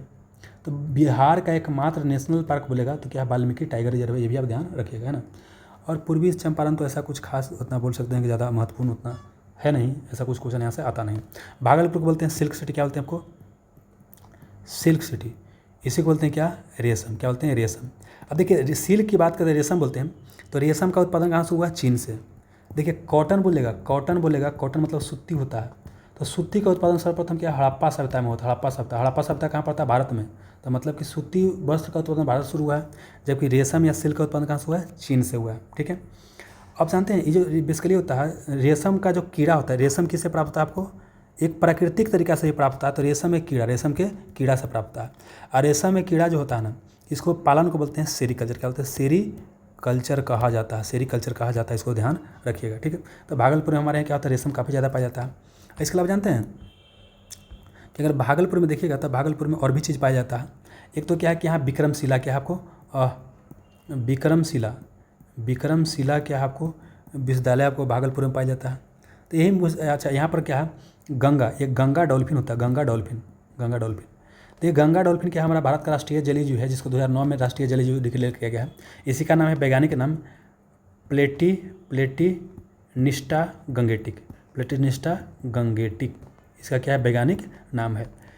तो विक्रमशिला में क्या है कि आपको गंगा डॉल्फिन के लिए क्या है, क्या अभयारण्य बनाया गया। तो विक्रमशिला गंगा डॉल्फिन अभयारण्य बोलेगा कहीं, लेकिन यही बोलेगा कि गंगा डॉल्फिन के रिसर्च सेंटर, गंगा डॉल्फिन के लिए रिसर्च सेंटर बोलेगा दोस्त। तो ये कहाँ आपको, पटना में, कहाँ आपको है, पटना में खोला गया था। तो ये सब जो चीज़ है ना आप ध्यान रखिएगा। और बाकी बताया कि यहाँ जो बांका है, भागलपुर इस एरिया में क्या है, मंदार पर्वत है। लेकिन जब क्वेश्चन पूछे कि मंदार पर्वत है कहाँ, तो बांका रहेगा तो बांका बनाइएगा, बांका नहीं रहेगा तब बना सकते हैं आप भागलपुर, लेकिन जनरली मैक्सिमम विस्तार कहाँ आपको, बांका में। तो इतना आप चाहे तो ध्यान रख सकते हैं। अब तो कुछ इसमें दिखाई दे नहीं रहा दोस्तों, बस नहीं याद कीजिए, आगे बढ़िए। अब बोलता है ना कि बिहार से जो आपका पृथक होकर झारखंड बना था। देखिए क्या बताए थे कि पहले तो क्या हुआ कि यहाँ बंगाल था, बंगाल था। तो बंगाल से क्या हो गया कि आपको बिहार अलग हुआ। तो कब अलग हुआ, 1911 में घोषणा हुआ, 1912 में क्या हो गया, अलग हो गया। फिर क्या हुआ कि बिहार के एक और बंटवारा 1936 में किया गया, 1 अप्रैल को, और इसे उड़ीसा निकल गया, है ना। अब फिर क्या हुआ कि बिहार को एक और बार बांटा गया, ना देखिए बंगाल को बांटा गया तो बिहार निकल गया, बिहार को फिर 2 बार बांटा गया, एक तो उड़ीसा निकाला गया, एक आपको निकाला गया झारखंड निकाला गया। तो झारखंड निकाला गया, ये आपको 15 नवंबर 2000 को निकाला गया, है ना। 15 नवंबर को झारखंड स्थापना दिवस मनाते हैं, प्लस 15 नवंबर को बिरसा मुंडा दिवस मनाते हैं, अब 15 नवंबर को जनजातीय गौरव दिवस भी मनाते हैं। तब बोलता है कि देखिए बिहार से अलग हुआ, तो मान लीजिए बिहार था, मान लीजिए क्या था आपको, बिहार था, ठीक है ना। और एने भी क्या था आपको, झारखंड था। तो बोलता है कि जब अलग हुआ तो कितना प्रतिशत हिस्सा बिहार में आया, कितना झारखंड में आया। तो देखिए झारखंड में कितना है आपको 45.85% आ गया। अब बाकी जो बच गया 15 आ गया, कितना आ गया यहाँ पर अगर देखिए तो कितना आ जाएगा 54 हो जाएगा ना, 54.15 हो जाएगा। तो ये कहाँ रहा बिहार में, अब 45.85 कितना रहा आपको झारखंड में चला गया। जितना खनिज वाला एरिया था झारखंड में चला गया, और जितना कृषि वाला एरिया था ना वो कहाँ आ गया, बिहार में आ गया, ठीक है। इसीलिए गाना आया था कि अलग भइले झारखंड अब खैबर शकरकंद, ये गाना आया था। अब देखिए उसमें जिला टोटल पूछेगा, उसमें टोटल जिला कितना था, जिला 55 कितना था, 55 था। उसमें 37 कहाँ पड़ा बिहार में, और 18 कहाँ पड़ा आपको झारखंड में पड़ा। हालांकि बिहार में क्या हुआ कि यहाँ पर आपको बोल सकते हैं जहानाबाद जिला था, जहानाबाद से अरवल को अलग कर दिया गया और एक और जिला बन गया। तो हमारे 38 बिहार में क्या जिला हो गया। अब बिहार का 38वां जिला कौन हो गया आपका, यही हो गया, मतलब कौन आपका, हाँ यही आपको क्या बोले, अरवल। क्या हो गया, अरवल हो गया, सबसे लेटेस्ट जिला हो गया। अब देखिए बिहार की अगर बात करते हैं वर्तमान में क्षेत्रफल के हिसाब से 12वां स्थान पर है, और जनसंख्या के हिसाब से क्या आपको 3रा स्थान। क्षेत्रफल में क्या है 12वां स्थान पर, और जनसंख्या के हिसाब से 3रा स्थान पर। इसका टोटल अगर क्षेत्रफल की बात करेगा तो 94,163 वर्ग किलोमीटर कितना है आपको, 94,163 वर्ग किलोमीटर। ये क्वेश्चन आपको कई बार पूछा गया कि 94,163 वर्ग किलोमीटर क्या है बिहार का आपको क्षेत्रफल है, इतना देना। आंसर हो जाएगा 45.85 हो जाएगा। बिहार के किस जिला में सर्वाधिक वन आच्छादित क्षेत्र है। तो वही बाबू बात हो गया कि यहाँ अगर बना लेते हैं बिहार, क्या बनाते हैं बिहार बना लेते हैं इस तरह से, ठीक है ना। तो यहाँ पर जो आपको बोल सकते हैं कैमूर है ना, कैमूर, सॉरी यहाँ वही तो पश्चिम चंपारण, यहाँ पर कैमूर है। तो यहाँ जो कैमूर है ना, कैमूर में क्या है कि सबसे अधिक क्या है जंगल है, और प्लस क्या पश्चिम चंपारण, लेकिन सबसे अधिक कहाँ आपको कैमूर में। आंसर क्या हो जाएगा, कैमूर हो जाएगा, ठीक है। चलिए अगला है कि लार में पाए जाने वाला एंजाइम क्या है। देखिए हम जो खाना खाते हैं ना, तो खाना खाते हैं तो मुंह से क्या करते हैं, भोजन को चबाना क्या करते हैं, शुरू करते हैं। और फिर मुंह से आता है गला में, गला से क्या आता है आपको, यहाँ आता है ना, स्टमक में मतलब पेट में आता है। फिर आपको क्या होता है बड़ी आंत में, फिर क्या होता है आपका छोटी आंत में। तो मुंह से भोजन क्या होता है शुरू होता है बाबू, पचता कहाँ आपको, छोटी आंत में। आपको छोटी आंत में भोजन क्या होता है अंतिम से क्या होता है आपको पच जाता है। और फिर गुद्दा एनस जिसको बोलते हैं, उसके माध्यम से क्या होता है बाहर आपको लेटरिन निकल जाता है, कोई दिक्कत नहीं। तो ये पूरा सिस्टम को बोलते हैं आपको पाचन तंत्र कहा जाता है। अब देखिए हम जो भोजन खाते हैं ना, तो या तो हम कार्बोहाइड्रेट खाएंगे, या तो प्रोटीन खाएंगे, या तो फैट खाएंगे। कार्बोहाइड्रेट देखिए जितना मीठा चीज़ खाते हैं, रोटी हो गया, चावल हो गया और फल हो गया, सब क्या होता है कार्बोहाइड्रेट होता है। प्रोटीन की बात करते हैं, दाल वगैरह खाते हैं, अंडा वगैरह खाते हैं, ये सब क्या होता है प्रोटीन होता है। सोयाबीन वगैरह खाते हैं, प्रोटीन होता है। और सोयाबीन क्या होता है बहुत बड़ा सोर्स होता है प्रोटीन का। फैट जितना तेल वाला चीज़ खाते हैं सब क्या हो गया आपको फैट हो गया, वसा हो गया। अब देखिए जो हम भोजन खाते हैं तो सर्वप्रथम पाचन किसका शुरू होता है, इसका कार्बोहाइड्रेट का। सबसे लास्ट में किसका, फैट का पाचन होता है। अब देखिए क्या होता है कार्बोहाइड्रेट जैसे लेते हैं ना, तो इसका क्या होता है पाचन जो होता है मुंह में क्या होता है, मुंह में ही क्या होता है शुरू हो जाता है, ये मुंह में ही शुरू होता है। इसीलिए जानते हैं क्या होता है, किसी को जल्दी क्या होता है आपको एनर्जी लेना होता है तो उसको क्या देना पड़ेगा, उसको देना पड़ेगा कुछ चीज़ आपको कार्बोहाइड्रेट। अच्छा कार्बोहाइड्रेट को क्या बोलते हैं, शर्करा। क्या बोलते हैं, शर्करा बोलते हैं। इसी को बोलते हैं मंड बोलते हैं। तो इसलिए बोलता है कि तुरंत खिलाड़ी को एनर्जी के लिए क्या देना चाहिए, शर्करा या मंड या कार्बोहाइड्रेट। आई नहीं रहेगा तो क्या ग्लूकोज, क्या बोलेंगे आपको ग्लूकोज दिया जाना चाहिए। क्लियर हो गया। इसका मुंह से ही क्या होता है पाचन शुरू होता है, तो इसको पचाने वाला एंजाइम होगा, वही पूछता है कौन पाया जाता है, बता देते हैं थोड़ा देर में। आइए प्रोटीन का पाचन होता है पेट से, प से प्रोटीन और प से क्या हो गया पेट में पाचन होता है ना। और यहाँ फैट की बात करते हैं तो फैट क्या होता है आपको जो यांत होता है वहाँ पर क्या होता है ये पचता है, ठीक ना। और अंतिम से भोजन का पाचन कहाँ होता है, छोटी आंत में, स्मॉल इंटेस्टाइन इसको बोलते हैं, इससे पाचन हो जाता है। अब क्वेश्चन पूछा गया कि जो हमारा लार है तो लार में पूछता है कि लार में क्या पाया जाता है। देखिए तो लार में बेसिकली क्या होता है, देखिए लार में क्या होता है, क्या आपको एक तो क्या होता है लाइसोजाइम, एक होता है एमाइलेज, ये दोनों क्या पाया जाता है। लेकिन एमाइलेज को क्या बोलते हैं टाइलिन, क्या बोलते हैं टाइलिन। यह क्या करता है कार्बोहाइड्रेट को पचाने का काम करता है। और लाइसोजाइम क्या बोलता है, आप पढ़े होंगे कि लाइसोसोम पढ़े होंगे। लाइसोसोम को आत्महत्या के थैली बोलते से पढ़े होंगे। लाइसोसोम का मेन काम क्या होता है कि जो भी बाहर से हानिकारक जीवाणु आएगा उसको क्या करना, खत्म कर देना। ठीक ना। और कई बार फट जाता है तो इसको आत्महत्या की थैली बोलते हैं। तो ऐसी क्या है, लाइसोजाइम है, इसको लाइसोसोम भी बोल सकते हैं, लाइसोजाइम। ये भी क्या करता है कि बाहर जो हानिकारक जो जीवाणु वगैरह आ जाता है ना मुंह में भोजन के माध्यम से, उसको क्या करता है, इसको मार देता है। लेकिन यह भोजन को पचाने में मदद नहीं करता है, खाली करता है जीवाणु को क्या करता है, मार देता है हानिकारक पदार्थ को। तो यहाँ लार में पाए जाने एंजाइम तो आपको एमाइलेज भी है, लाइसोजाइम है। लेकिन अगर आंसर एगो चूज करना होगा तो कौन चूज है, एमाइलेज आप चूज कीजिएगा। लाइपेज की बात करते हैं, जो वसा होता है ना, वसा को पचाने में मदद करता है ना। और इसको आंत में उत्पादन होता है। और ट्रिप्सिन की बात करते हैं, ट्रिप्सिन, तो ट्रिप्सिन क्या होता है बेसिकली बोल सकते हैं, प्रोटीन को पचाने में क्या करता है, आपको मदद करता है, ठीक ना। अब प्रोटीन का पाचन कहाँ शुरू होता है, आपको पेट में शुरू होता है। अब एक और चीज़ देखिए, कुछ पॉइंट बताते हैं। देखिए, जो कार्बोहाइड्रेट हो गया, प्रोटीन हो गया, फैट हो गया, तो कार्बोहाइड्रेट का मेन काम क्या है, ऊर्जा देना, शरीर को बाबू ऊर्जा प्रदान करना, एनर्जी प्रदान करना। अब देखिए, फैट भी क्या करता है, ऊर्जा देता है, ठीक ना। लेकिन इसका मेन काम ऊर्जा प्रदान करना है, इसका मेन काम होता है, एक तो ऊर्जा थोड़ा भी देगा, और प्लस क्या है कि शरीर के टेम्परेचर जो होता है ना, उसको बाहर नहीं निकलने देना, बाहर नहीं निकल देना। प्लस क्या है कि आपको अंगों की सुरक्षा करना, बाहर से चोट लग सकता है तो उसको सुरक्षा करना। शरीर के अंदर क्या होता है, आपको मोटापा थोड़ा सा प्रदान करना। ज़्यादा अगर खाइएगा फैट तो बहुत मोटा हो जाएगा, कोलेस्ट्रॉल की मात्रा क्या हो जाएगा, बढ़ जाएगा, तो फिर हार्ट अटैक भी हो सकता है। लेकिन फैट थोड़ा बहुत क्या आपको जरूरी भी है। प्रोटीन का मेन काम होता है कि मरम्मत करना, अंग जो टूट फूट गया उसका क्या करना, मरम्मत करना, इससे क्या होता है, मेन काम होता है। और प्लस ये ग्रोथ क्या करता है, आपको ग्रोथ करवाता है, ये हो गया। अब देखिए, कार्बोहाइड्रेट अगर 1 ग्राम करते हैं, 1 ग्राम, तो 4.2 किलो कैलोरी क्या होता है, एनर्जी निकलता है। और जो आपको प्रोटीन होता है, यहाँ पर भी क्या होता है, 1 ग्राम जलाते हैं तो क्या होता है, 4.2 किलो कैलोरी क्या होता है, एनर्जी निकलता है। और फैट को जलाते हैं तो 1 ग्राम जलाएंगे तो 9 पॉइंट क्या होगा, 5 किलो कैलोरी एनर्जी निकलेगा। ऑप्शन अगल बगल रहेगा वही बना लीजिएगा। तो देखिए, सबसे ज़्यादा एनर्जी कहाँ आपको होता है, फैट में होता है। लेकिन शरीर को सबसे ज़्यादा एनर्जी से मिलता नहीं, सबसे ज़्यादा एनर्जी मिलता है कहाँ से, इससे मिलता है। लेकिन प्रति ग्राम में सबसे अधिक कहाँ होता है, आपको इसी के पास होता है, ठीक ना। यहाँ तो कोई दिक्कत नहीं। अब एक और चीज़ हो गया कि बोले कि प्रोटीन से एनर्जी नहीं निकलता है, यहाँ तो मरम्मत कार होता है। लेकिन समझिए, प्रोटीन के पास देखिए, पहले तो क्या है, खाना खाइएगा तो एनर्जी इससे मिलेगा। अगर ये नहीं रहेगा तो आपके अंदर जो फैट है वो टूटेगा, वो नहीं रहेगा तो जो शरीर के अंदर जो मांसपेशी होता है वो क्या होगा, आपको टूटेगा। तो अंतिम से प्रोटीन भी एनर्जी देने का काम करता है, लेकिन प्रोटीन का काम में एनर्जी देना आपको नहीं है, टूट फूट को मरम्मत करना होता है। समझ में आ गया। आगे बढ़े तो लार में क्या होता है, एंजाइम पाया जाता है, बताइए क्या हो गया आपको, लाइसो सॉरी एमाइलेज हो जाएगा।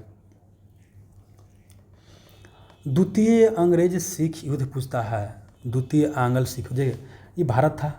भारत में क्या आया, अंग्रेज आया। अंग्रेज क्या किया, शासन करने लगा।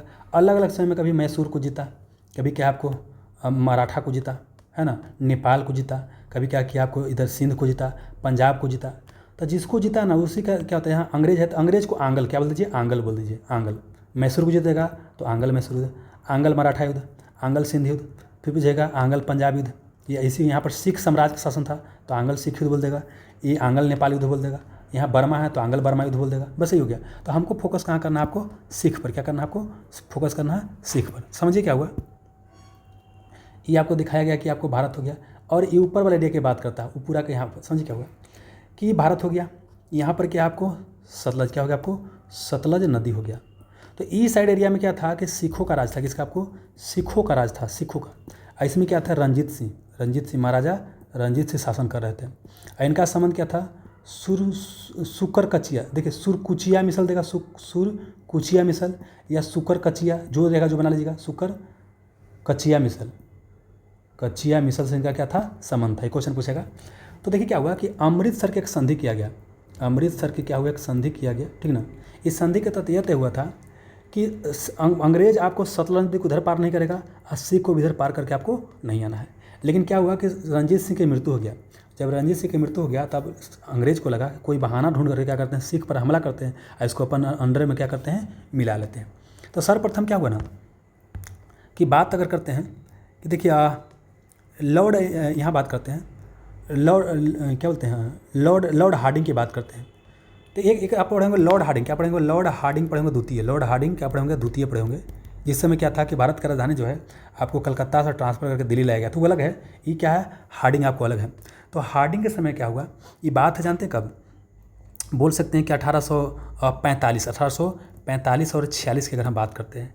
इस दौरान क्या हुआ कि लॉर्ड हार्डिंग ने क्या किया, आपको हमला कर दिया किसके ऊपर, सिखों के ऊपर। इनको क्या किया, बोल सकते हैं लगभग क्या किया, हरा दिया। हराने के बाद क्या हुआ कि यहाँ पर दिलीप सिंह क्या थे, आपको दिलीप सिंह बच्चा था छोटा, इनको क्या किया गया, दलीप सिंह को, नाम है दलीप सिंह भी आप लिख सकते हैं, इनको बना दिया गया, राजा बना दिया गया। लेकिन बाद में फिर कौन आता है, लॉर्ड डलहौजी आता है। लॉर्ड डलहौजी क्या करता है कि पूरा जो बोल सकते हैं पंजाब को अपने ब्रिटिश साम्राज्य में मिलाने का फैसला करता है। और उसके लिए फिर क्या होता है, वही लास्ट में क्या करेगा कि द्वितीय आंग्ल सिख युद्ध होगा, ये होगा 1848-49 में। और लॉर्ड डलहौजी के शासनकाल में क्या होगा, द्वितीय आंग्ल सिख युद्ध के बाद क्या होगा कि दिलीप सिंह को पकड़ लिया जाएगा, इनको इंग्लैंड पढ़ाई करने के लिए भेज दिया जाएगा। अब पूरा सिख को या बोलेंगे पंजाब एरिया को क्या करेगा, ब्रिटिश साम्राज्य मिला लेगा। ठीक है, और यही जो लॉर्ड डलहौजी है, जो लॉर्ड आपको डलहौजी की बात हम करते हैं, रुकिए दोस्त, लॉर्ड डलहौजी की बात करते हैं। एक क्या है बाबू, जाना जाता है डॉक्ट्रिन ऑफ लैप्स के लिए जाना जाता है। इसी को बोलते हैं राज हड़प नीति। क्या बोलते हैं, राज हड़प नीति। इसी को बोलते हैं आपको दत्तक प्रथा की समाप्ति किया, है ना, इस सबको क्या किया, समाप्त कर दिया। मतलब बेसिकली क्या है कि पूरा भारत पर कब्जा करने का प्रयास किया। अब पूरा भारत को कब्जा किया भी, इसीलिए इसको बोलते हैं आधुनिक भारत का निर्माता। क्या बोलते हैं, आधुनिक भारत का निर्माता बोलते हैं लॉर्ड डलहौजी को, आधुनिक भारत का निर्माता कहा जाता है। इसी समय और भी हुआ कि भारत में क्या हुआ कि रेलगाड़ी का शुरुआत हुआ। मुंबई है, मुंबई से थाने चला 34 किलोमीटर बाबू। डेट था 16 अप्रैल 1853 को चला था मुंबई से थाने। आपको रेलगाड़ी भारत में प्रथम चला था, ये ध्यान रखिएगा, ठीक ना। चलिए, तो इतना याद कर लीजिएगा। और लॉर्ड एमहर्स्ट जोसना को क्वेश्चन आता नहीं है। लॉर्ड विलियम बेटिंग से प्रमुख क्वेश्चन आता है कि 1829 में इन्होंने क्या किया, सती प्रथा का समाप्त कर दिया। किनके सहयोग से, राजा राम मोहन राय के सहयोग से क्या किया, सती प्रथा को भारत में समाप्त कर दिया लॉर्ड विलियम बेटिंग ने। और यही पूछेगा विधवा पुनर्विवाह अधिनियम, तो वो आपको लॉर्ड कैनिंग, क्या बोले आपको, लॉर्ड कैनिंग ने क्या किया, अधिनियम बनाया था। आपको किनके प्रयास से, तो किनके प्रयास से, आपको ईश्वर चंद्र विद्यासागर। देखिए, अगर विधवा विवाह के फील्ड में बोलेगा तो ईश्वर चंद्र विद्यासागर काम किए हैं। सती प्रथा के समाप्ति में राजा राम मोहन राय काम किए हैं, तो ध्यान रखिएगा। तो लॉर्ड कैनिंग सब जानते हैं, विधवा पुनर्विवाह अधिनियम 1856 में पारित किया गया था। देखिए, जो बिल पूछेगा ना, जो बिल आया था, तो बिल आया था लॉर्ड डलहौजी के शासनकाल में। पूछेगा विधवा पुनर्विवाह विधेयक या बिल कब आया था, लॉर्ड डलहौजी के शासनकाल में, लेकिन फिर चला गया इंग्लैंड में चला गया, तब लॉर्ड कैनिंग को शासक बना के भेजा गया। लॉर्ड कैनिंग के समय क्या हुआ, विधवा पुनर्विवाह बिल जो था वो अधिनियम बन गया, कोई दिक्कत नहीं। चलिए, इतना आपको याद करना था। संविधान को बोलता है कितने प्रकार से संशोधन किया जा सकता है, ठीक ना। देखिए, अगर हम बात करते हैं संविधान में संशोधन की बात करते हैं, तो देखिए भारत में अगर संविधान संशोधन की बात करते हैं तो 3 तरह से। देखिए, पहले तो ये डॉक्यूमेंट बना था, तो हमारा संविधान बन के पूरी तरीके से क्या है 26 जनवरी 1950 में तैयार हुआ था। हालांकि लागू पहली बार हुआ था 26 नवंबर 1949 को लागू हुआ था, इसलिए 26 नवंबर को क्या है संविधान दिवस मनाया जाता है, और 26 जनवरी को गणतंत्र दिवस मनाते हैं। तो संविधान बना था तो देश के नियम कानून बेसिकली संविधान में था, तो उस समय समाज अलग था, तो अलग तरह के नियम कानून की आवश्यकता था। अब क्या हुआ कि देश बदल रहा है, तो बदलते समय के अनुसार क्या है, इसमें संशोधन भी होना चाहिए। तो जब संविधान में संशोधन हो सकता है तो ऐसे संविधान को बोलते हैं लिविंग डॉक्यूमेंट या जीवित संविधान। तो बोलिए, भारत का संविधान कैसा है, जीवित संविधान है। अब बोलता है कि भारत में संविधान में संशोधन है, तो संशोधन हो सकता है। इसकी चर्चा अनुच्छेद क्या है 368 में। पूछेगा कि संविधान में संशोधन की चर्चा किस में, अनुच्छेद 368 में। अब बोलेगा भाग किस में, तो भाग आपको 20 में, इसी को आप 20 लिख सकते हैं, भाग 20 में है। प्लस ये कहाँ से लिया गया है, साउथ अफ्रीका के संविधान से ही संशोधन की प्रक्रिया आपको लिया गया। कितना प्रकार से, 3 प्रकार से। तो 1 प्रकार, 2 प्रकार, 3 प्रकार। एक तो क्या है कि संसद में क्या होगा, आपको साधारण जो बहुमत होता है उससे संशोधन कर सकते हैं। अगला क्या है कि संसद में जो है विशेष बहुमत, संसद में क्या है विशेष बहुमत से संशोधन हो सकता है। अब अगला क्या हो गया कि संसद में विशेष बहुमत अब प्लस क्या हो गया, आपको आधा जो राज होता है ना, आधा राज्यों में साधारण बहुमत से। ये 3 प्रक्रिया क्या है संशोधन का, एक क्या बोले साधारण बहुमत से, एक क्या बोले विशेष बहुमत से, एक विशेष बहुमत प्लस आधा राज्यों में साधारण बहुमत से। अब देखिए, साधारण बहुमत से क्या होता है कि जो साधारण विधेयक के क्या नॉर्मल जो विधेयक होता है उसी तरह से बनता है। तो साधारण विधेयक को जनरली क्या है कि अनुच्छेद 368 के तहत संविधान संशोधन नहीं बनाया जाता है, ध्यान रखिएगा, ठीक ना। जैसे जम्मू कश्मीर से क्या है, जम्मू कश्मीर को बांट दिया 2 भाग में। देखिए, वर्तमान राज है उसको क्षेत्र सीमा चेंज कर दिया, नाम चेंज कर दिए, वो सब साधारण बहुमत से किया जा सकता है, इसको संविधान संशोधन नहीं मानेंगे। मौलिक अधिकार फंडामेंटल राइट की बात करते हैं, या directive principle of state policy नीति निर्देशक तत्व की बात करते हैं, इसमें संशोधन करना है तो विशेष बहुमत। लेकिन ऐसा चीज़ जिसमें क्या है कि राज्य के मुद्दा भी प्रभावित हो रहा है, तो वहाँ आधा राज्यों में कम से कम साधारण बहुमत आपको चाहिए, विशेष बहुमत प्लस आधा राज्यों में बहुमत आपको चाहिए। एग्जाम्पल के लिए बात करते हैं कि अगर GST लाया गया था, गुड्स एंड सर्विस टैक्स, तो ये बेसिकली कर राज्य भी लेता था और सेंटर भी लेता था, तो इससे राज्य का हित प्रभावित हो रहा है। तो यहाँ क्या है कि विशेष बहुमत केंद्र में प्लस कम से कम भारत में 28 राज्य है, तो कम से कम 14 राज्य क्या है अनुमति देगा साधारण बहुमत से, तभी पारित होगा, तभी पारित नहीं होगा। तो ये ध्यान रखें। अभी मान लें कि हमारे देश में क्या एक देश में एक चुनाव करवाना है, तो इसमें भी कई सारा चीज़ संशोधन करना पड़ेगा। तो इसमें भी क्या चाहिए, विशेष बहुमत प्लस आधे राज्यों में साधारण बहुमत चाहिए, तब जा करके होगा। क्लियर है? तो ये आंसर हो जाएगा तीन प्रकार से। अगला क्या है कि 2011 के जनगणना के अनुसार बिहार का जो जनसंख्या बोलता है, बिहार का बोलता है जनसंख्या के हिसाब से केमा स्थान है, तो ये बिहार है, ठीक ना। तो देखिए बिहार का क्या बोले कि क्षेत्रफल के अगर बोलेगा, क्षेत्रफल के हिसाब से बोलेगा तो हम 12वां स्थान पर हैं वर्तमान में, लेकिन जनसंख्या के हिसाब से हैं तो हम जनसंख्या के हिसाब से केमा है आपको 12वां, सॉरी जनसंख्या से क्या आपको तीसरा है। और बिहार का अगर जनसंख्या 2011 के जनगणना के अनुसार अगर पूछेगा तो आप याद कर लीजिएगा 10,40,99,452 याद करना पड़ेगा। 10,40,00,000 याद कीजिए ना, 10,40,00,000 कम से कम याद कर लीजिए, इतना आपको क्या है ना। आज क्षेत्रफल तो बताइए दिए कि 94,163 क्या है वर्ग किलोमीटर क्या आपको हमारा क्या आपको क्षेत्रफल है, ठीक ना। लेकिन जनसंख्या घनत्व क्या बोले, जनसंख्या घनत्व मतलब है कि 1 किलोमीटर वर्ग एरिया में कितना आदमी रह रहा है, तो हमारे यहाँ कितना 1106 है प्रति व्यक्ति, प्रति वर्ग किलोमीटर। और ये पूरे भारत में क्या है सबसे अधिक है बोलिए। इतना कम ज़मीन में इतना आदमी रहेगा। और हमारे यहाँ फर्टिलिटी रेट कितना है, 3 से ऊपर है। फर्टिलिटी रेट क्या होता है, देखिए एक महिला अपने जीवन काल में कितना बच्चा को जन्म देती है, उसी को फर्टिलिटी रेट कहा जाता है, ये ध्यान रखिएगा, ठीक ना। तो देखिए बिहार में क्या है कि 3 के आसपास है, साउथ इंडिया में तो बोल सकते हैं कि आपको 1.5 से भी कम हो गया, ठीक ना। अब देखिए एक होता है रिप्लेसमेंट, एक होता है रिप्लेसमेंट फर्टिलिटी रेट।